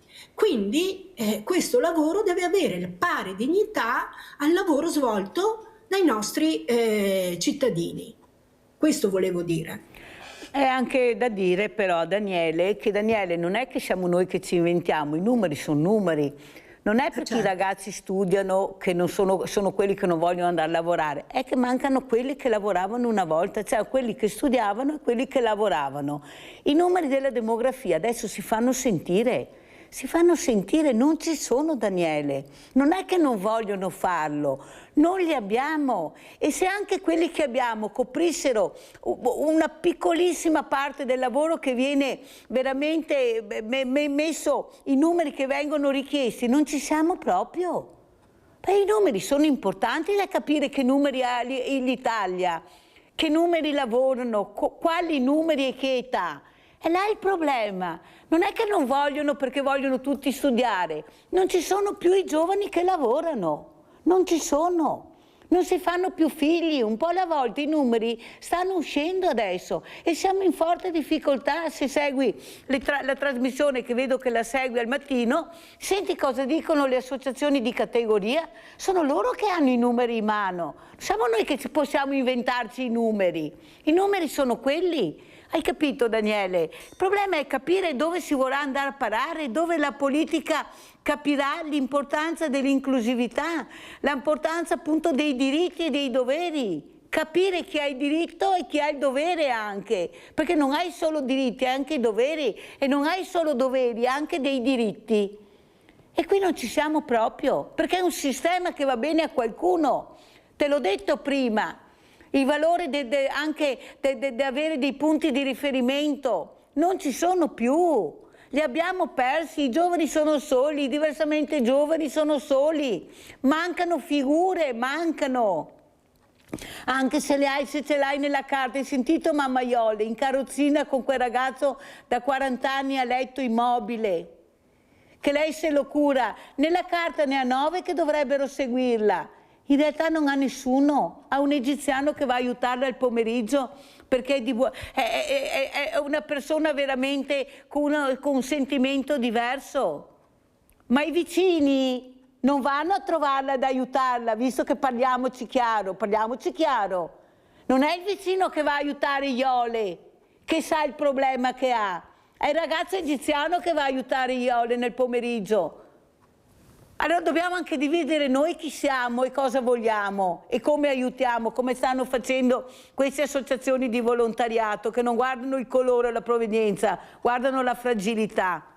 Io sono convinta che con la fragilità se uniremo le forze ne avremo molto meno. Andiamo a vedere cosa dice anche il Vescovo di Treviso a proposito di questo problema. Andiamo a sentire.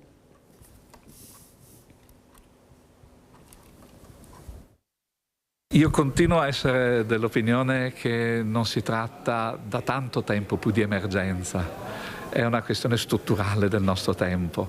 La gente si sposta, alcuni perché vogliono e perché togliere il diritto, altri perché davvero non possono vivere lì dove sono. Le condizioni della vita in certi luoghi del mondo sono veramente disumane. Tutti dobbiamo fare la nostra parte, non bisogna aspettare il momento della crisi acuta per poi palleggiare le responsabilità. Per quello che possiamo fare noi, la Caritas, la diocesi, noi contribuiamo in pieno perché le cose continuino. Perché poi quando tornerà il freddo alla fine della stagione calda i problemi si ripresenteranno uguali se non peggiori. Vogliamo essere pronti per dare tutte le risposte che siamo in grado di dare senza però arrivare lì e dire ops, non ci abbiamo pensato.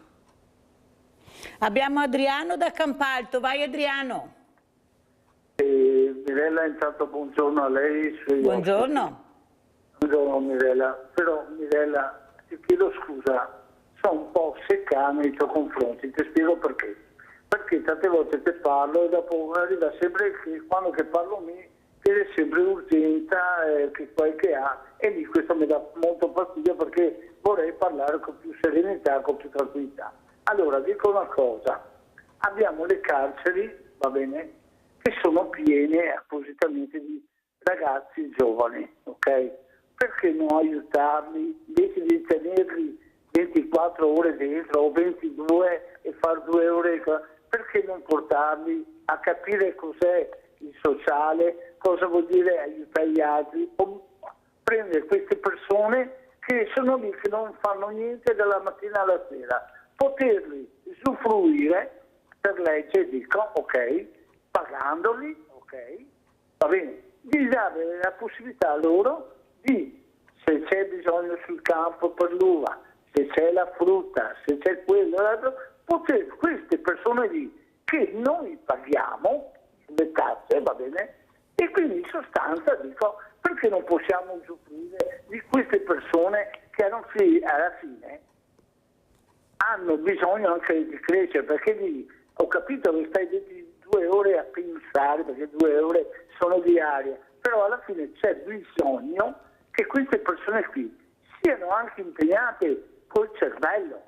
Dopo, seconda cosa che voglio dirti, e spero che tu, è un problema mio che mi piacerebbe, ecco, perché è un bel programma il tuo, però ho denotato alla sera sul programma 18, no? Che mi piacerebbe che fosse come il tuo, sinceramente, avere quella direzione di poter parlare con i politici, di spiegare come faceva Funari. Funari ha fatto una cosa bellissima, che le persone portavano lì i problemi e qualche politico lo ascoltava.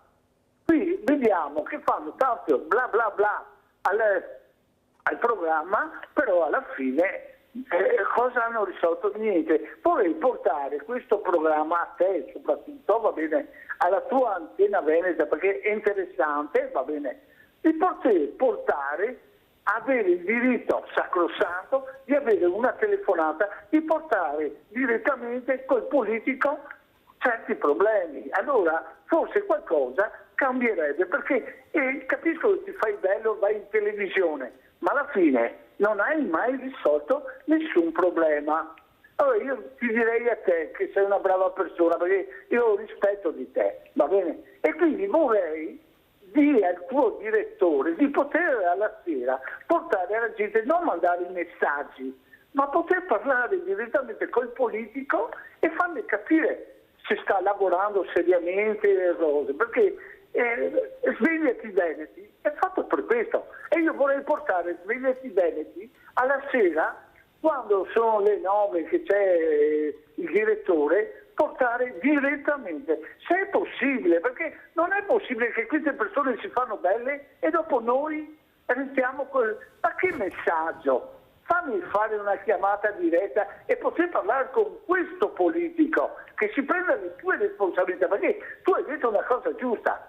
Noi siamo responsabili, anch'io che sono un cittadino sono responsabile delle mie azioni, ho sempre cercato di fare del meglio come lo stai facendo tu, però dire al dottor Bazzalli che mi faccia questa gentilezza, alla sera porti direttamente sulle case questa politica, perché non ne possiamo più parlare e dopo alla fine questa gente qui si fa e non ci ascolta. Ecco, grazie Adriano, adesso devo veramente chiudere. Allora Adriano, volevo dirti due cose prima di interloquire ancora con la nostra dottoressa Peruzzi. Allora voi dovete capire che siete davanti alle telecamere, che è una televisione con dei problemi di orari. Se voi mi chiamate, ad esempio nella prima parte, che magari non chiamate, e chiamate nell'ora che io devo mettere la pubblicità, io devo interrompere la telefonata, perché non sono io che decido di interromperla, è la pubblicità. Noi siamo una TV privata e lavoriamo con la pubblicità, fortunatamente, e perciò capisci bene l'importanza. Se io vi interrompo, voi non vedete, ma mi mettono una scritta con scritto pubblicità ma grande che lampeggia, io devo interrompere. Quante volte vi dico che ho forato e me ne dicono di tutti i colori? Voi dovete capire che è una televisione, che non potete voi pensare di chiamare quando volete, parlare quanto volete, perché la televisione ha dei tempi. Io cerco di fare il possibile, ma più di così non posso farcela, Adriano, e se tu mi chiami in un momento che io devo stringere, devo costretto a interrompere la telefonata. Poi sono i programmi, ognuno di voi scegli il programma che ti piace di più e fai come volete, perché noi abbiamo i programmi come tutte le televisioni, ognuno sceglie il proprio programma, non sono io che decido cosa fare e non siete neanche voi, c'è una programmazione, ognuno decide che programma mettere. I politici li ho anche i politici, adesso non li ho perché siamo in par condicio, nella mia trasmissione non posso avere politici perché si va al voto. Allora capite che devo cercare di barcamenarmi con i sindaci, con qualcuno, ma i politici durante la par condicio nella mia trasmissione, che è molto vista e che non può pubblicizzare il politico di turno. Adesso che vi ho spiegato bene, avete capito bene? Perché sennò non ce la facciamo. Ieri ho sentito quella signora che ha detto non riesco mai a prendere la linea, ma se uno chiama e nel momento che ci sono altri che chiamano, capisce bene che la telefonata non passerà mai. Però adesso decidete voi, noi cerchiamo di fare del nostro meglio, gli ascolti li abbiamo, ognuno sceglie di vedere quello che vuole, però la programmazione veramente e le trasmissioni vengono decise da altri, non siamo noi. Ecco, possiamo dare degli spunti, ma la decisione spetta anche alla proprietà. Detto questo, io tornerei alla dottoressa. Quello che emerge è questa solitudine, questa rabbia, ecco, queste guerre, ecco, cosa stanno dimostrando, dottoressa? Di quanti, voi parlate di farmaci, parlate di medici, ma quanto lavoro c'è da fare? Soprattutto un messaggio che vorrebbe dare ai giovani. Quanti giovani avete voi nelle associazioni? Io ho visto tanti medici giovani che si dedicano alle fragilità. Prego, dottoressa. Io credo che sia molto importante proprio coinvolgere i giovani, no? Bisogna coinvolgerli, bisogna avere le capacità per coinvolgerli e quindi, come ho detto prima, è un percorso che deve essere fatto già nelle scuole dell'obbligo, il fatto di aiutare il proprio compagno di scuola se ha bisogno, se non riesce ad essere alla pari degli altri compagni della classe, quindi si inizia con piccoli passi ad abituare i ragazzi alla generosità e all'aiuto degli altri e all'aiuto dei più deboli. È l'aiuto dei più deboli che dobbiamo anche capire l'importanza, ecco, di capire questa parola, perché noi facciamo fatica ormai, dottoressa Peruzzi, a capire chi è il debole. Il debole è tutta la società che è diventata debole, ma non per colpa sua, per colpa di qualcuno che ha messo in piedi un sistema che non funziona, non regge. Adesso stanno colpendo anche il mondo del volontariato, abbiamo una burocrazia. Io ieri ho chiamato il banco alimentare, dottoressa, perché non ne vengo più fuori, carte su carte su carte che non servono a niente poi alla fine, non servono a niente perché i numeri li hanno, i nomi li hanno, sanno quanti, come, quanto alti, grassi sono. E il problema è, la dottoressa, è la burocrazia che ci impedisce di aiutare. Se io voglio dare dei prodotti a voi per aiutarvi, è meglio che faccia a meno, perché sono dei costi elevatissimi per mandare questi prodotti. Ha capito che c'è uno spreco anche di risorse che invece dovremmo unire le forze per aiutare? E invece non ce lo lasciano fare perché ci mettono dei costi. Cellulare ogni tanto parte anche a me, dottoressa, non si preoccupi, scusi, anche perché li abbiamo sempre accesi. Capisce che forse la politica deve capire anche di unire di più il volontariato e di sgravarlo di quelli che sono gli oneri che deve continuamente subire. Questo è il problema. Io ad esempio ho tantissima roba da vestire, non la vuole più nessuno, e dove la mando? Così la mando in discarica? Siamo l'unico centro ancora che raccoglie abbigliamento, dottoressa, perché non lo vuole più nessuno. Tutti vogliono soldi, soldi, soldi, ma quei soldi non si arriva dove si arriva magari anche portare questo indumento. E lo spreco che c'è anche nei medicinali, dottoressa, è uno spreco enorme. Prego, dottoressa Peruzzi.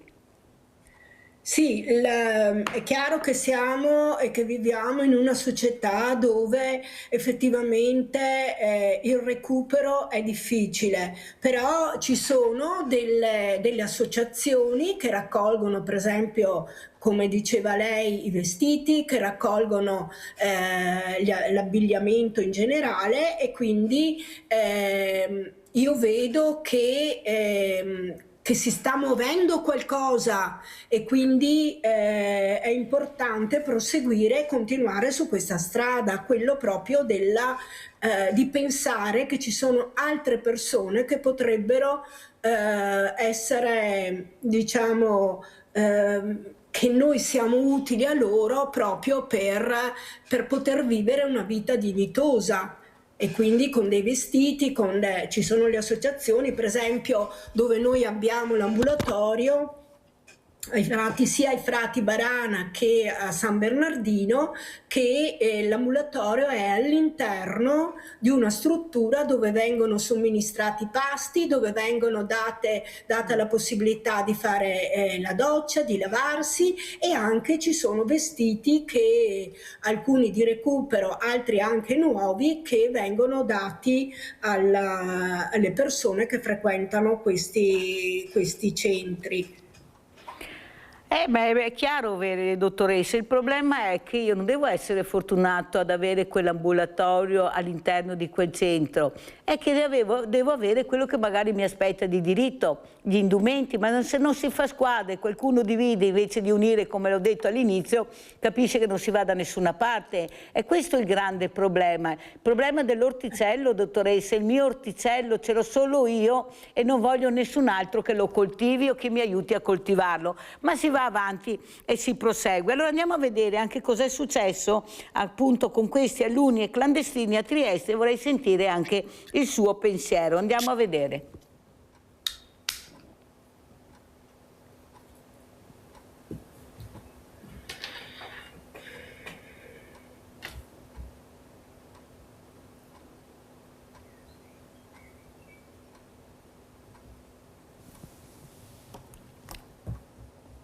Adesso dovrebbe partire, se parte. Dalla regia non sento niente. Alunni e clandestini a Trieste. Cartello alunni e clandestini a Trieste.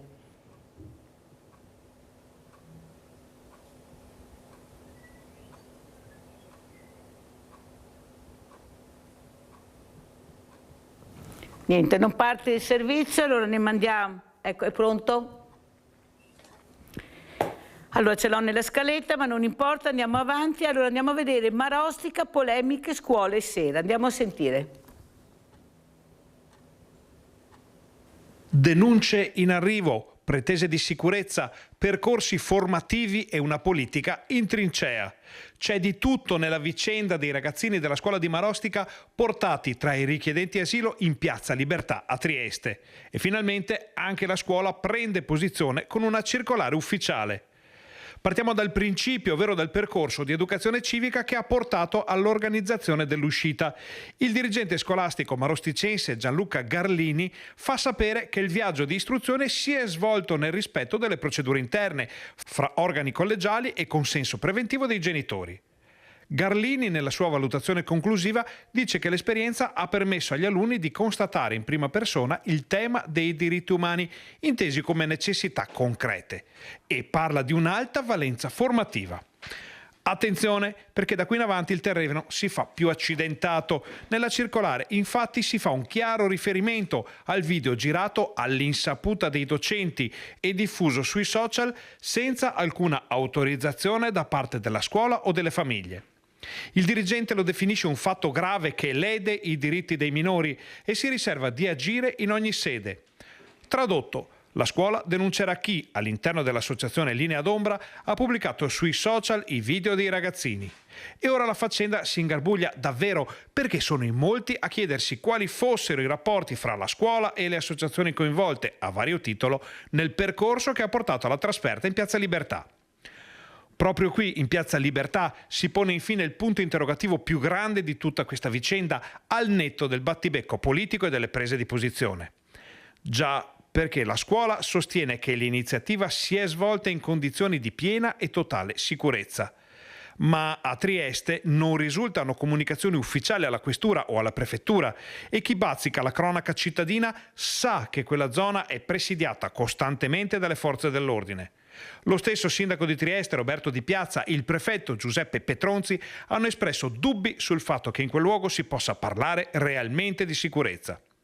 Ne esce un quadro ancora molto complesso, dove le buone intenzioni vanno a braccetto con errori macroscopici come quello dei video dei minori e dove le puntualizzazioni della scuola, al netto della difesa d'ufficio e degli attacchi altrettanto d'ufficio, dovranno giocoforza rispondere alle domande degli ispettori del Ministero. Allora i cancelli della scuola, chiusi di fronte alle nostre domande, dovranno aprirsi. Ecco qua, qui vediamo anche il cartello alunni tra i clandestini a Trieste, lezioni di umanità, o scelta inopportuna. Allora, dottoressa, si parla tanto di cambiamento culturale, però si fa molto fatica. Ecco, come ha sentito, come legge questo messaggio, questo video che le abbiamo fatto vedere? Prego. Ma io lo trovo molto interessante e dà veramente tanti spunti per pensare, per riflettere sul problema che oggi non vogliamo conoscere. Non vogliamo conoscere. E non a caso queste persone, gli immigrati, sono chiamate persone che non esistono, no? Non esistono solo quando ci sono dei fatti spiacevoli, esistono solo quando ci sono degli articoli sui media, sui giornali, eccetera, di problemi, di cose negative. Ecco, io credo che, come ho detto all'inizio della trasmissione, non si tratti di emergenza, l'ha detto anche prima l'intervento del parroco, mi sembra. Non si tratta di emergenza, ma si tratta di situazione permanente che va affrontata con interventi organizzativi e pianificatori sia sugli aspetti sociali che sanitari.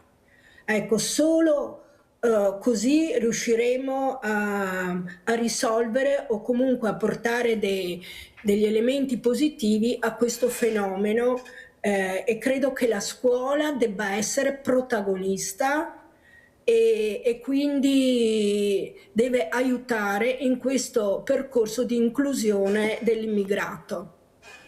Molto chiara, la ringrazio dottoressa Peruzzi veramente di far capire questo cambiamento culturale che sta avvenendo. Io non ho sentito bambini veramente che vedevano un problema, ma forse l'hanno vissuto anche come un'esperienza positiva. Adesso bisognerà capire, ecco, e che soprattutto la politica non strumentalizzi anche queste uscite, come ha scritto chiaramente il dirigente, sono uscite anche ben veramente mirate e soprattutto pianificate. Cosa state facendo in questo momento a Verona e dove state aiutando, dottoressa Peruzzi?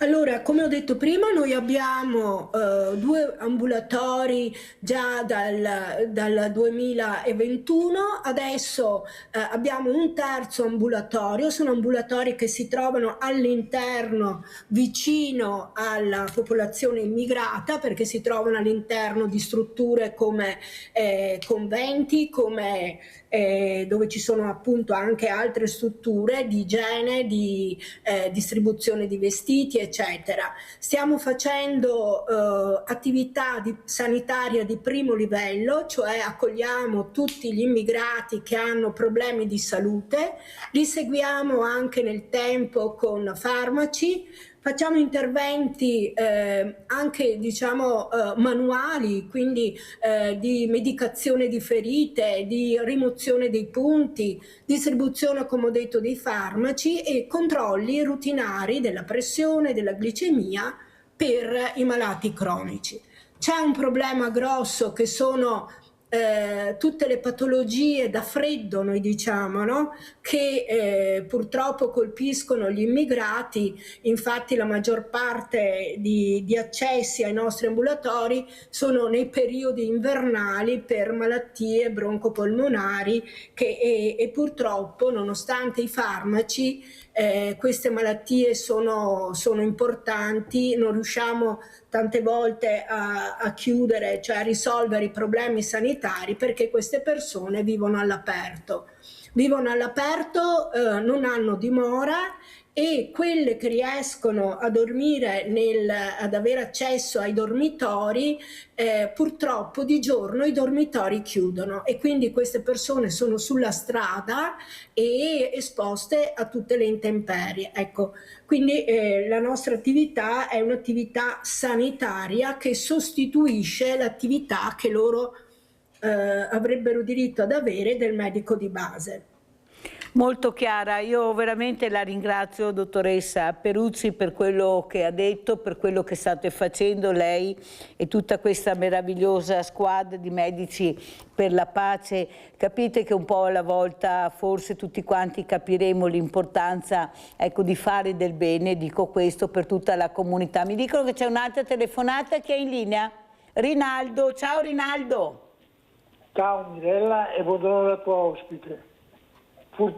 Purtroppo Mirella viviamo su un mondo sbagliato perché non c'è tanta gente come te disposta a aiutarti chi ha bisogno. Vede tanta sofferenza nel mondo, specialmente qua nel Veneto, ma perché non capiamo di aiutare chi che ha bisogno? Mirella, non si può, il mondo è giusto, il giovane ha da divertirsi, ha da fare, tutto è giusto. Però andare incontro alla povera gente, io adesso sono invalido anche a me, ho il fiore che mi dà la mano che faccio il brigo, però non è giusto che chi che non ha nessuno sia abbandonato, magari persone anziane che non ha, ma come si fa a stare la gente anziana, no, bisogna essere cattivi, bisogna essere, non così non è una definizione giusta. Dobbiamo da ricordarci che siamo persone bianche e nere, siamo tutti persone che avremo da aiutarci perché il Signore darà la vita nostra madre, perché viviamo le bene se è possibile. Uno che ha poco bene, che ha più bisogno di me, un caro chi vada da lui perché è giusto, ma non vogliamo capire. È la politica, cosa ha visto che la politica era tante buone invenzioni, tutto quello che dico, non dico tanti anni, Mirella, qua è politica, non ti fa niente. Adesso con le elezioni, tutti ti promette stanzia milioni per questo, milioni per... E non vedi?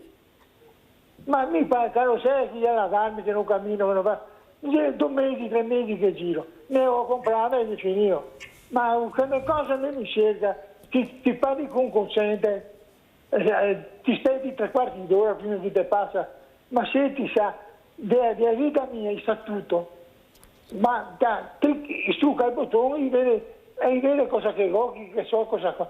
È una cosa che vuoi da venire a farmi 73 visite, ma se i medici che mi dà visita da dichiarare queste robe, sottofilmare queste robe, mi dico, Anna che per mai, non è un piacere, non è un gommare, vorrei stare bene. E ora, perché ti metti in piedi i miei problemi, che devo andare a fare visite, ma... Insomma, grazie Rinaldo, devo chiudere, come vi ho detto, vi ho spiegato prima, la dottoressa anche Peruzzi deve lasciarci. Grazie Rinaldo, abbiamo sentito anche le riflessioni di Rinaldo, grazie alla dottoressa veramente di essere stata con noi, Manuela Peruzzi, Associazione Medici per la Pace. Pubblicità.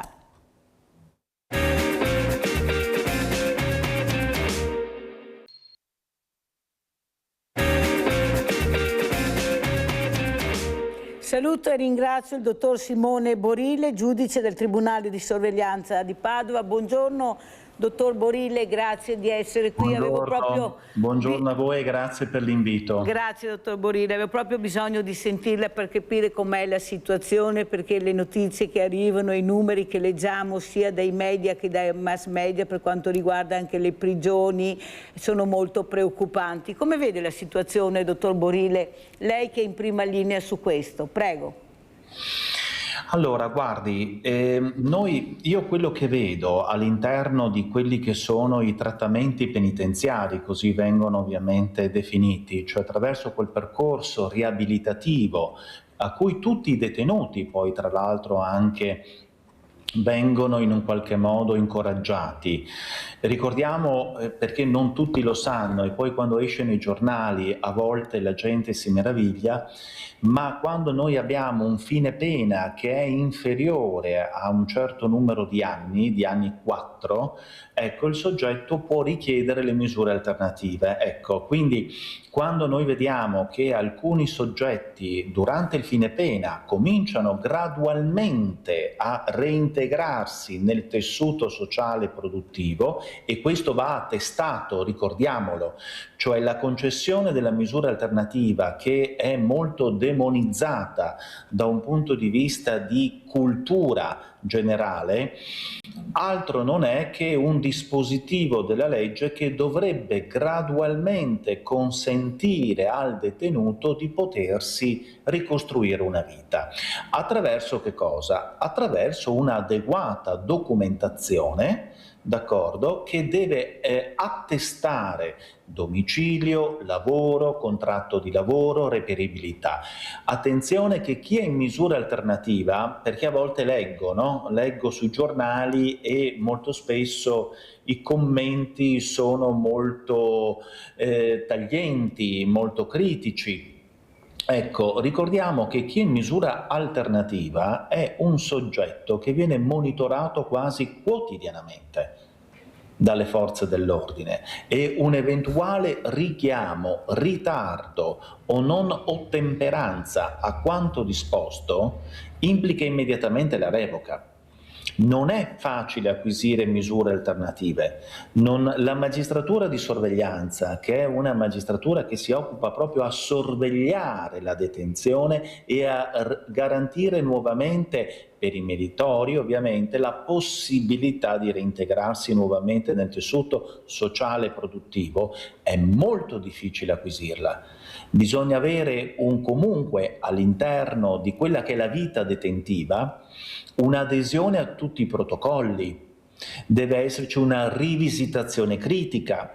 Prima del rilascio delle misure, ricordiamo, noi nel Tribunale di sorveglianza prendiamo atto delle relazioni intramurarie degli psicologi, degli educatori, dell'equipe sanitaria e dopo acquisiamo anche la relazione relativa al WEP, all'ufficio di esecuzione penale. Quindi è un percorso lungo, tortuoso, complesso, ma se il detenuto dimostra una rivisitazione critica, un'adesione partecipativa, positiva a tutte le attività che sono state svolte e se dimostra infine la possibilità di avere un domicilio e di avere un lavoro, il Tribunale di sorveglianza dà fiducia e vuole che la gente ricominci. Vi riporto solo una statistica e qui chiudo.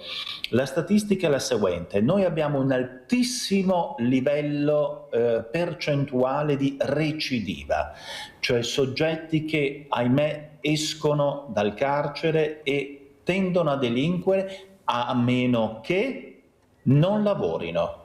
Quindi chi lavora non delinque. Pensate che la percentuale di rischio recidiva crolla al 2-3% quando il soggetto trova un lavoro, quando il soggetto è integrato professionalmente e ha gratificazioni di questo lavoro. Quindi se c'è un detenuto che ha un lavoro, se c'è un detenuto che dimostra correttezza, rispetto dei termini, impegno, questo dimostra che chi lavora, chi si inserisce positivamente nel tessuto produttivo, sociale, poi non delinque o difficilmente ricade nella delinquenza. Dottor Borilli, un altro numero che fa discutere anche questa mattina, qualcuno dice nelle carceri ci sono tutti stranieri, sono quelli che fanno le peggiori cose. Lei cosa risponde? Allora, è una domanda questa molto scomoda, quella che mi sta facendo. Allora, in effetti c'è un'alta percentuale di popolazione carceraria di nazionalità straniera. Questo va in un qualche modo circoscritto e va visto. Indipendentemente dalla nazionalità, adesso è scorretto definire che c'è una popolazione più dell'asiatica, nordafricana, eccetera. Non ho, almeno nei tribunali dove io opero, che è quello di Padova e Venezia, non riscontro, diciamo così, una preminenza di popolazione. Tuttavia mi sento di dire che, ahimè, oggigiorno nelle carceri italiane c'è un'altissima percentuale di popolazione straniera. Questo è vero, do una conferma. I dati sono evidenze oggettive. Allora, dottor Borilli, la ringrazio per questa proprio chiarezza e schiettezza con la quale ha risposto alla mia domanda un po' scomoda, ma dovevo fargliela. Come si fa allora a capire che forse in un momento che questa persona esce dobbiamo cercare di integrarla, ma integrarla nella maniera più corretta che ha detto lei, offrendo del lavoro. Allora non mi tornano i conti, nel senso che tutti richiedono lavoro, richiedono anche lavori che a mio avviso non serve avere tanta professionalità, ma lavoro. Io gliel'ho detto più volte, io quando mi confronto con questi ragazzi, molti sanno lavorare, però fanno fatica ad essere accettati oppure a trovare un sistema del lavoro, vuoi per il colore della pelle, vuoi perché non si fidano. Allora come possiamo fare? Perché dovremmo pur fare un cambiamento culturale. La richiesta di manodopera è una cosa incredibile, i numeri che hanno bisogno le aziende. E allora come possiamo fare? Dobbiamo proprio aver paura di tutti o dobbiamo iniziare a capire chi vuole integrarsi, chi vuole riprendere in mano la propria vita e noi dobbiamo aiutarlo? Col lavoro soprattutto? Allora, la riflessione è corretta, nel senso che c'è un problema a monte che è un problema di stigma, che è un problema culturale.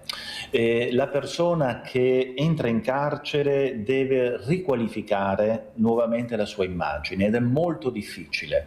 Culturalmente una persona che commette dei delitti si ritiene sia macchiata, abbia questo stigma e verso la quale ovviamente la società nutre sempre un certo sospetto. Tuttavia non è così, non è così.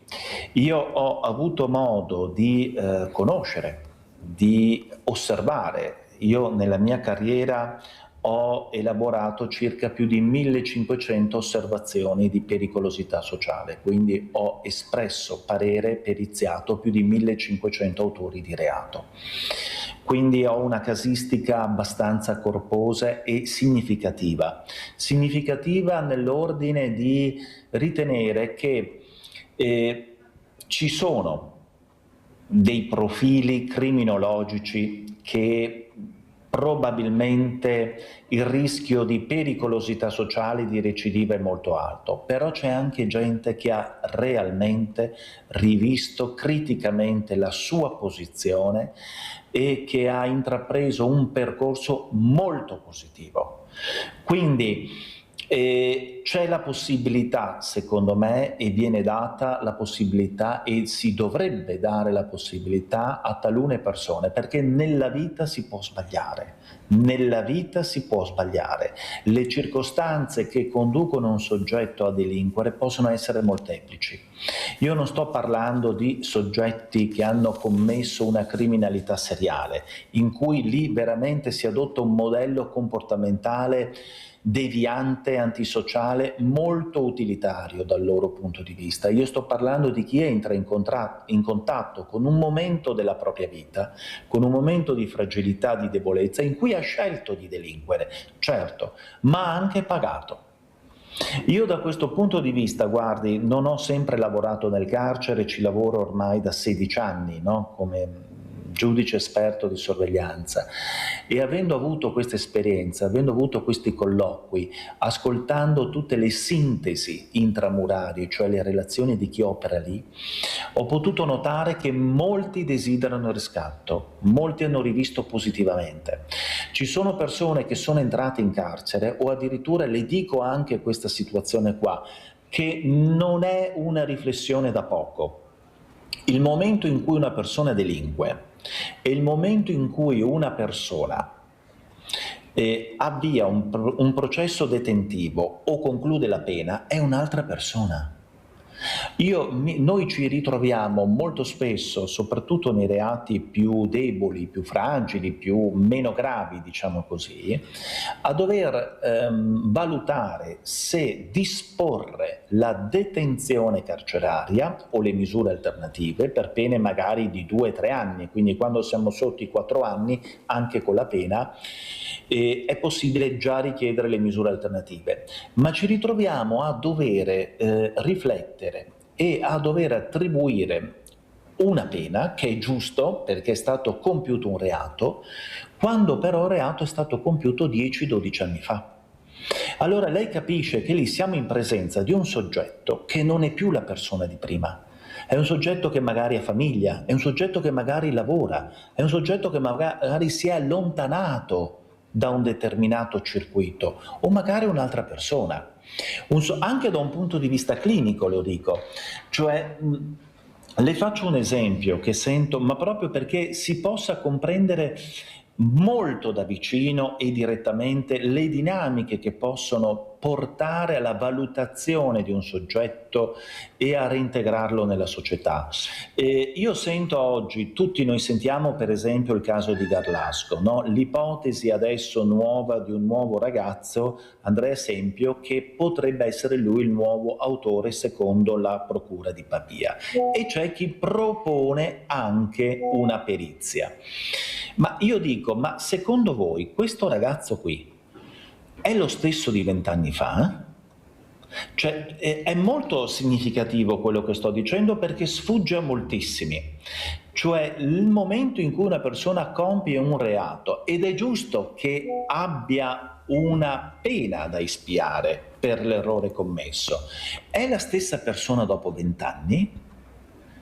Ha gli stessi disturbi comportamentali, psichiatrici, qualora ce ne fossero, presenti 20 anni fa? E così vale anche per i reati con cui noi oggi ci troviamo a gestire e a valutare anche, perché il Tribunale di sorveglianza ha un potere enorme, che è quello di favorire la reintegrazione e di limitare o meno la libertà dei soggetti.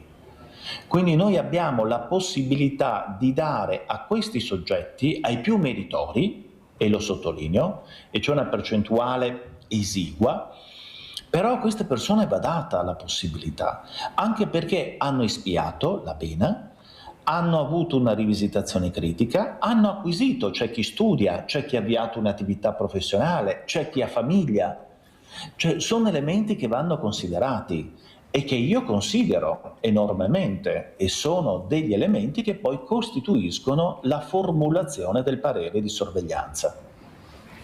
Dottor Borile, intanto la ringrazio per come esprime anche in maniera semplice quella che è la complessità della legge e della pena, ma il problema è che abbiamo dei processi che durano una vita, abbiamo delle esigenze che qualcuno, specialmente la politica, dovrebbe aiutarvi, dovrebbe accorciare, ma è sempre un problema di investimento anche in questo meccanismo un po' perverso, perché come dice lei, una cosa è quando ho 18 anni, una cosa è quando ne ho 30 magari, sono due cose completamente diverse, magari ho famiglia, ho tante cose.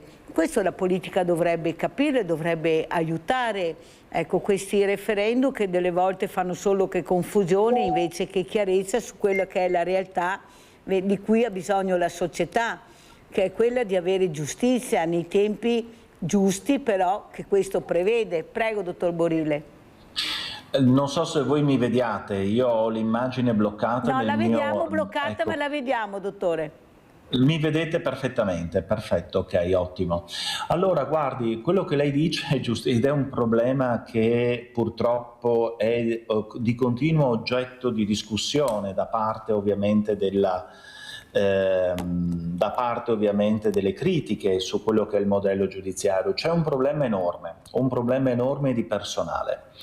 Voi dovete pensare che i magistrati, io parlo dei magistrati di sorveglianza ce ne sono circa 5 per ogni tribunale, ed ogni magistrato di sorveglianza per esempio si occupa poi, è supportato dagli esperti come il nostro caso, cioè quindi noi siamo giudici esperti, ma il magistrato togato di sorveglianza è un magistrato che generalmente segue quasi 100-150 detenuti.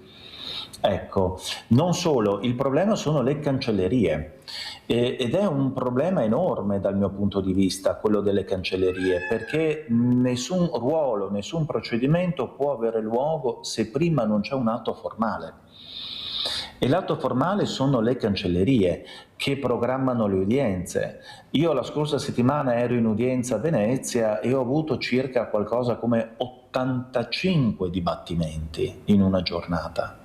Allora voi capite che questo tipo di lavoro, questo tipo di carico rallenta rallenta enormemente, ma è anche il nostro sistema giudiziario. È un sistema giudiziario il nostro che dà assolutamente diritto a tutti di avviare una difesa, ma è un sistema che prevede delle indagini preliminari. Ottenute le indagini preliminari si chiede poi ad un altro magistrato eventualmente quello che è il processo, il rinvio a giudizio, e quindi si avvia il processo. Poi ci sono 3 stadi di giudizio che, ricordiamo, tutto questo è frutto di una democrazia, di uno Stato liberal democratico, non c'è ombra di dubbio.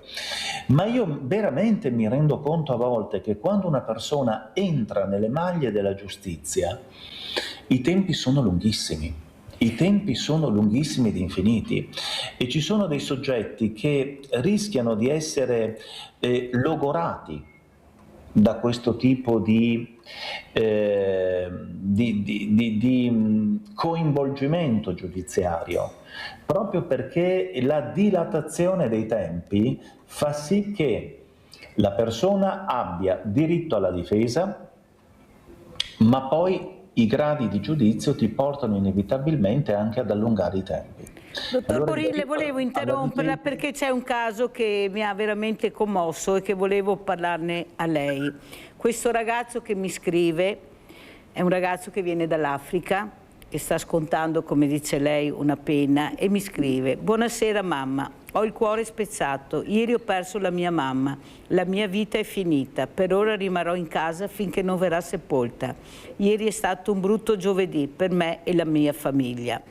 Lui mi manda le foto della mamma e mi fa capire chi era anche la sua mamma e cosa faceva. La cosa peggiore è che non ho più rivisto mia madre di persona da quando sono partito dall'Africa del 2015 e ora l'ho persa, senza alcuna speranza di rivederla per il resto della mia vita. Poi io continuo ad avere contatti con questo ragazzo perché mi ha molto commosso. Ho appena finito di mangiare con le persone che sono venute a salutarmi. Sto facendo del mio meglio, ma è molto molto dura. Buongiorno mamma, mia madre sarà sepolta venerdì e sabato. Vogliamo seppellirla in tempo perché ha ancora una madre che è in vita. Per favore mamma, non so se è possibile, aiutami a informare il giudice, questo è il grande per me problema da controllare. Cosa devo fare, dottore? Questo ragazzo si rivolge a me, io non posso capire cosa ha il dovere e cosa ha il diritto. Io so che una persona in difficoltà ha perso la cosa più grande che sia al mondo, che è la mamma. Questo ragazzo sta facendo il percorso che ha detto lei, una pena alternativa, però vorrei capire, quando succede questo, si può aiutare una persona in qualche maniera a fare qualche contatto oppure non c'è niente da fare? Allora, a volte accade che chi è detenuto o chi è, attenzione perché anche le misure alternative sono in pena detentiva, cioè sono dei soggetti che stanno espiando la loro pena, la stanno espiando in modalità ovviamente alternativa. Soprattutto nei casi di lutto può avvenire su richiesta dell'avvocato un eventuale permesso, cioè un'eventuale uscita. Questo è concesso. Il problema qui è che noi siamo in presenza di un soggetto di nazionalità straniera, probabilmente, che richiede di andare all'estero, e questo è molto complesso, perché se fosse all'interno del territorio nazionale sarebbe molto molto più facile, ed è fattibile, con dei costi ovviamente, con tutta una scorta che ovviamente si attiverebbe, soprattutto nei casi di grave malattia, infermità e lutto. Quindi questo tipo di permessi la legge li consente ed è possibile.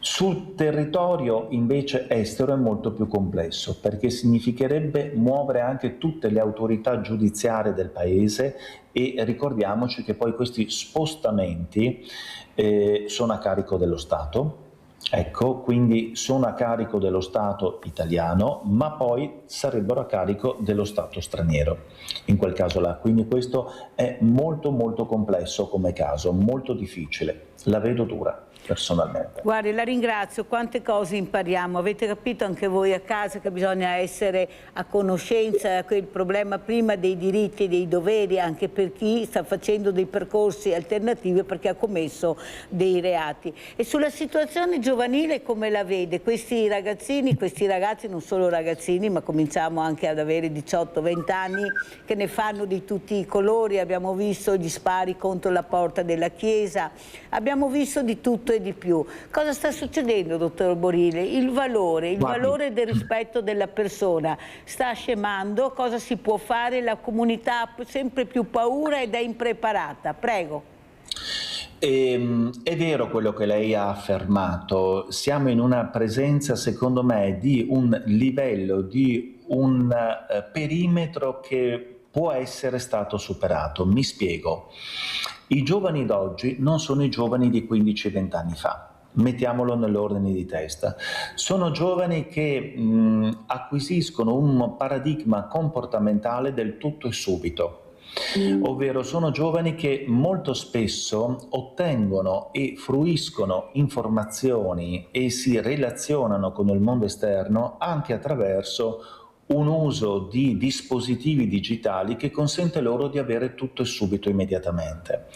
Con questo, attenzione, io non voglio avere un atteggiamento tecnofobico nei loro confronti, perché le tecnologie non possiamo farne a meno.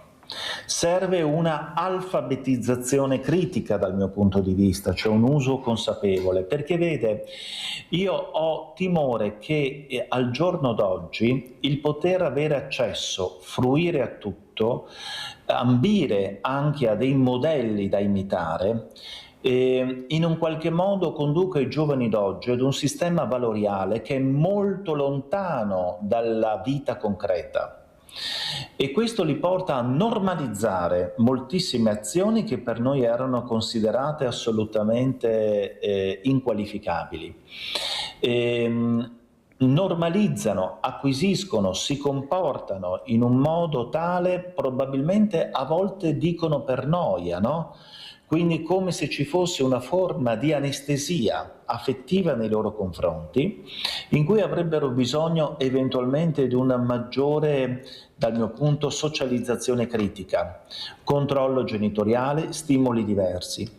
Io non voglio accusare la società, non è quello, però io mi pongo sempre dei problemi. La famiglia, le istituzioni, la scuola, i giovani d'oggi al giorno, nell'epoca contemporanea, agiscono, acquisiscono, fruiscono di tutto, vogliono di tutto, sono ispirate a dei modelli perfettivi, di perfezionismo, è una vetrinizzazione sociale. Tutto diventa spettacolo, tutto diventa consumismo emozionale, le aggressioni in gruppo, qualsiasi cosa viene ripresa dal cellulare perché deve essere amplificato, tutto diventa un palcoscenico, ma un palcoscenico caratterizzato da estremi comportamenti, perché l'estremo comportamento suscita interesse e oggigiorno noi abbiamo bisogno di esserci, che qualcuno ci veda.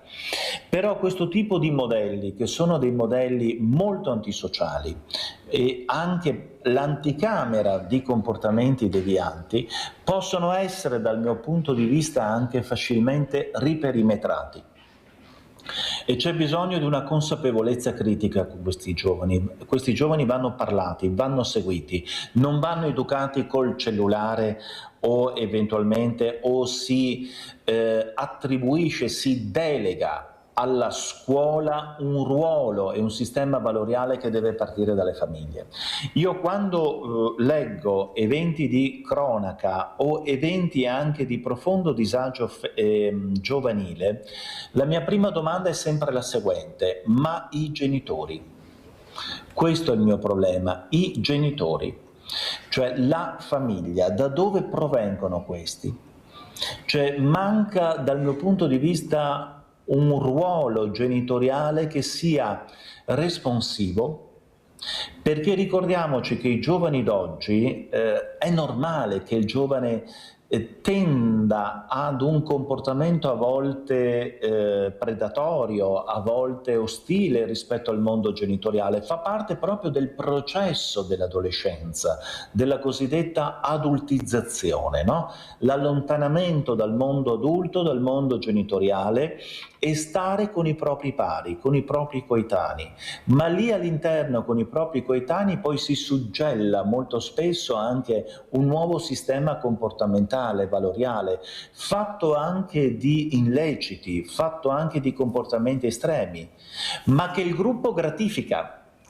E quindi nel sentirsi gratificato si rinforza quel comportamento e c'è il rischio di una possibile reiterazione. Dottor Borille, molti chiedono la certezza della pena anche per i 14enni. Dicono se ha sbagliato è giusto che paghi, perché questi minori sono troppo protetti dalla legge. Lei cosa risponde? È giusto che il ragazzo sia rieducato e consapevole di quello che ha fatto, ma ricordiamoci che sono 14enni. Io non voglio pensare che un ragazzo di 14 anni che deve ancora costruire la propria personalità, perché il costrutto personologico si costruisce a 18, 19, 20 anni, debba essere un ragazzo marchiato. Il ragazzo va coscientizzato, va responsabilizzato, d'accordo, ma attraverso dei percorsi assolutamente di recupero.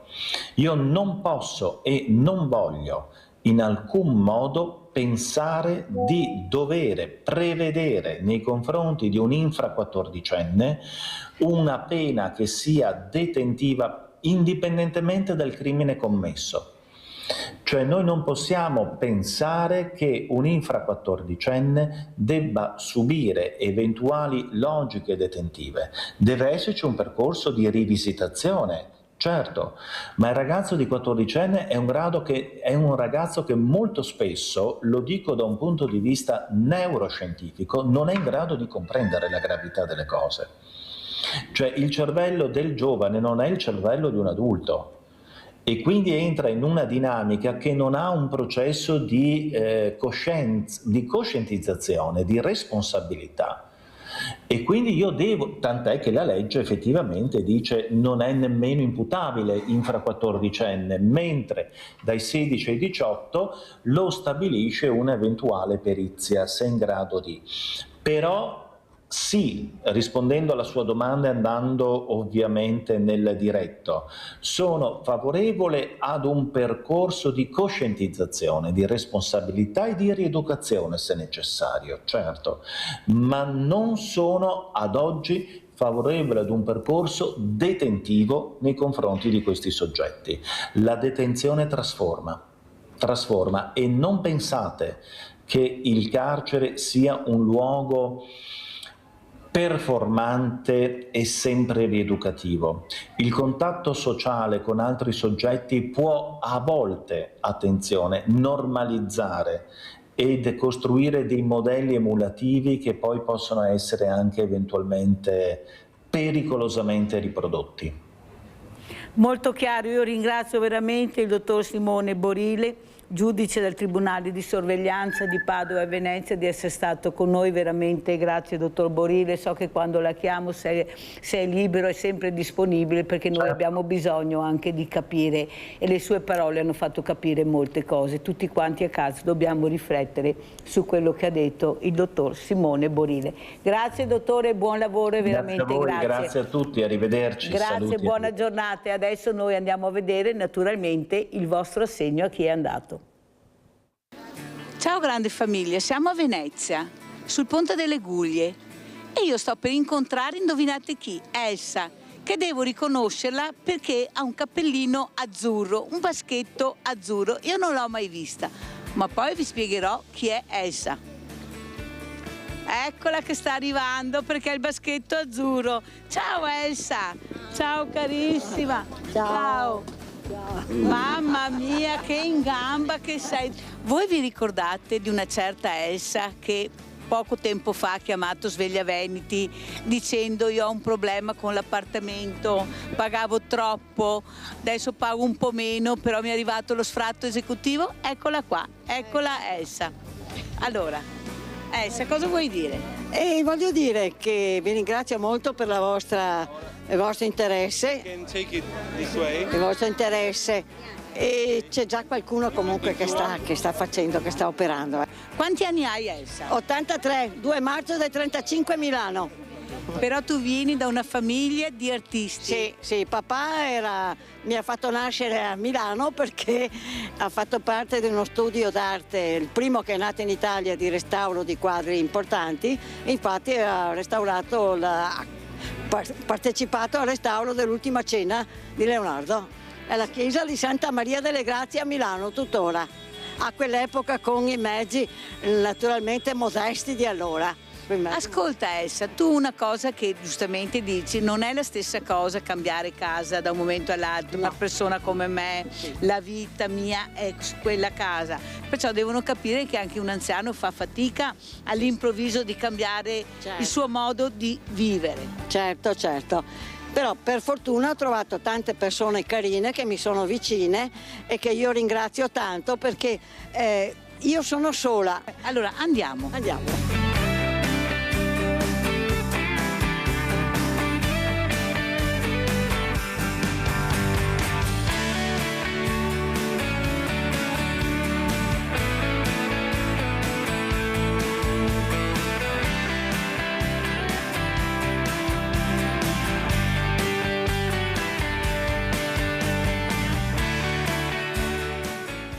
Elsa nasce nel 2 marzo del 35 a Milano. Figlia di Ettore Rossetti e Lidia Gregol. Che erano il papà era pittore e restauratore, la mamma era musicista e violino e piano. Allora cominciamo a vedere anche tutte queste meraviglie che tu gentilmente ci hai concesso di riprendere. Cosa succede nella tua vita? Ti sposi? Mi sposo e purtroppo mio marito è 15 anni ammalato dentro e fuori per l'ospedale. È stato operato per l'ultima volta a Verona e a Verona devo ringraziare molto. Verona sono stati eccezionali, però purtroppo dopo è mancato. E cosa succede nella vita di Elsa? Elsa si rimbocca le maniche e inizia questo percorso. E va a lavorare. A me piace l'arte, sono nata nell'arte, perciò andare a Murano era arte. E stare accanto ai maestri vetrai, i più grandi, sono stata fortunata a conoscere i migliori, diciamo quelli che oggi purtroppo non ci sono più.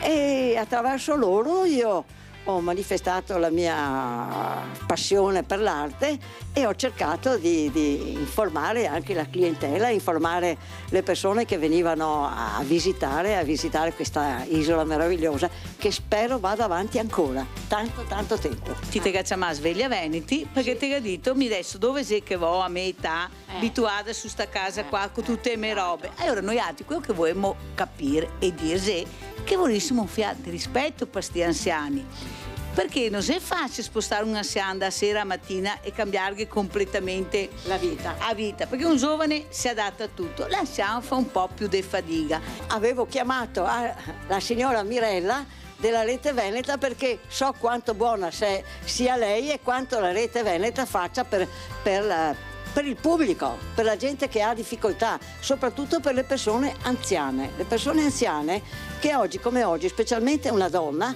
non viene tanto trattata all'altezza, viene considerata, non so, un po' rimbambita, una vecchia che non sa. Lisa Gall'Alzheimer, quei agate risine. Esatto. E invece, mi ringraziando di Dio, Dio mi dà la salute e quindi mi piace studiare, mi piace essere, mi piace fare tutte le cose che facevo prima e che magari prima non avevo molto tempo perché lavorando a Murano non avevo il tempo di dedicarmi all'arte. E adesso che sono libera, che sono sola, voglio fare disegni, scrivere, pitturare, fare tutte le cose, ascoltare musica, tutte le cose più belle che mi dà. Questi sono i miei figli, i libri, i CD di musica classica, la scrittura, i disegni, la pittura, tutto per me fa parte della mia vita e sono i miei figli, quelli che mi mantengono viva, vivace e e sana. Io sono qui proprio per un messaggio di vincere la solitudine dell'anziano. Sì, allora io sono venuta qua perché voglio che tu faccia un appello a tutte quelle persone che si sentono sole, che vogliono essere ascoltate da qualcuno. Ecco, allora care signore, io ho 83 anni e non sono affatto sola. Perché? Perché sono riuscita a comunicare col mondo intero, con tutte le persone vicine a me, che questa è una zona di persone anziane e tutte sono tanto carine. Quindi cerchiamo di venirci incontro, di parlare di tante cose belle, di offrirci magari anche qualche aperitivo, perché no? Quindi perché non chiacchierare e dimenticare quando si è nati? La data di nascita è una cosa strumentale, è una cosa dell'uomo. Allora io spero di aver dato proprio un sussulto a queste persone anziane che mi chiamano e dicono: Mirella, fai qualcosa per me. Oggi l'ho fatta.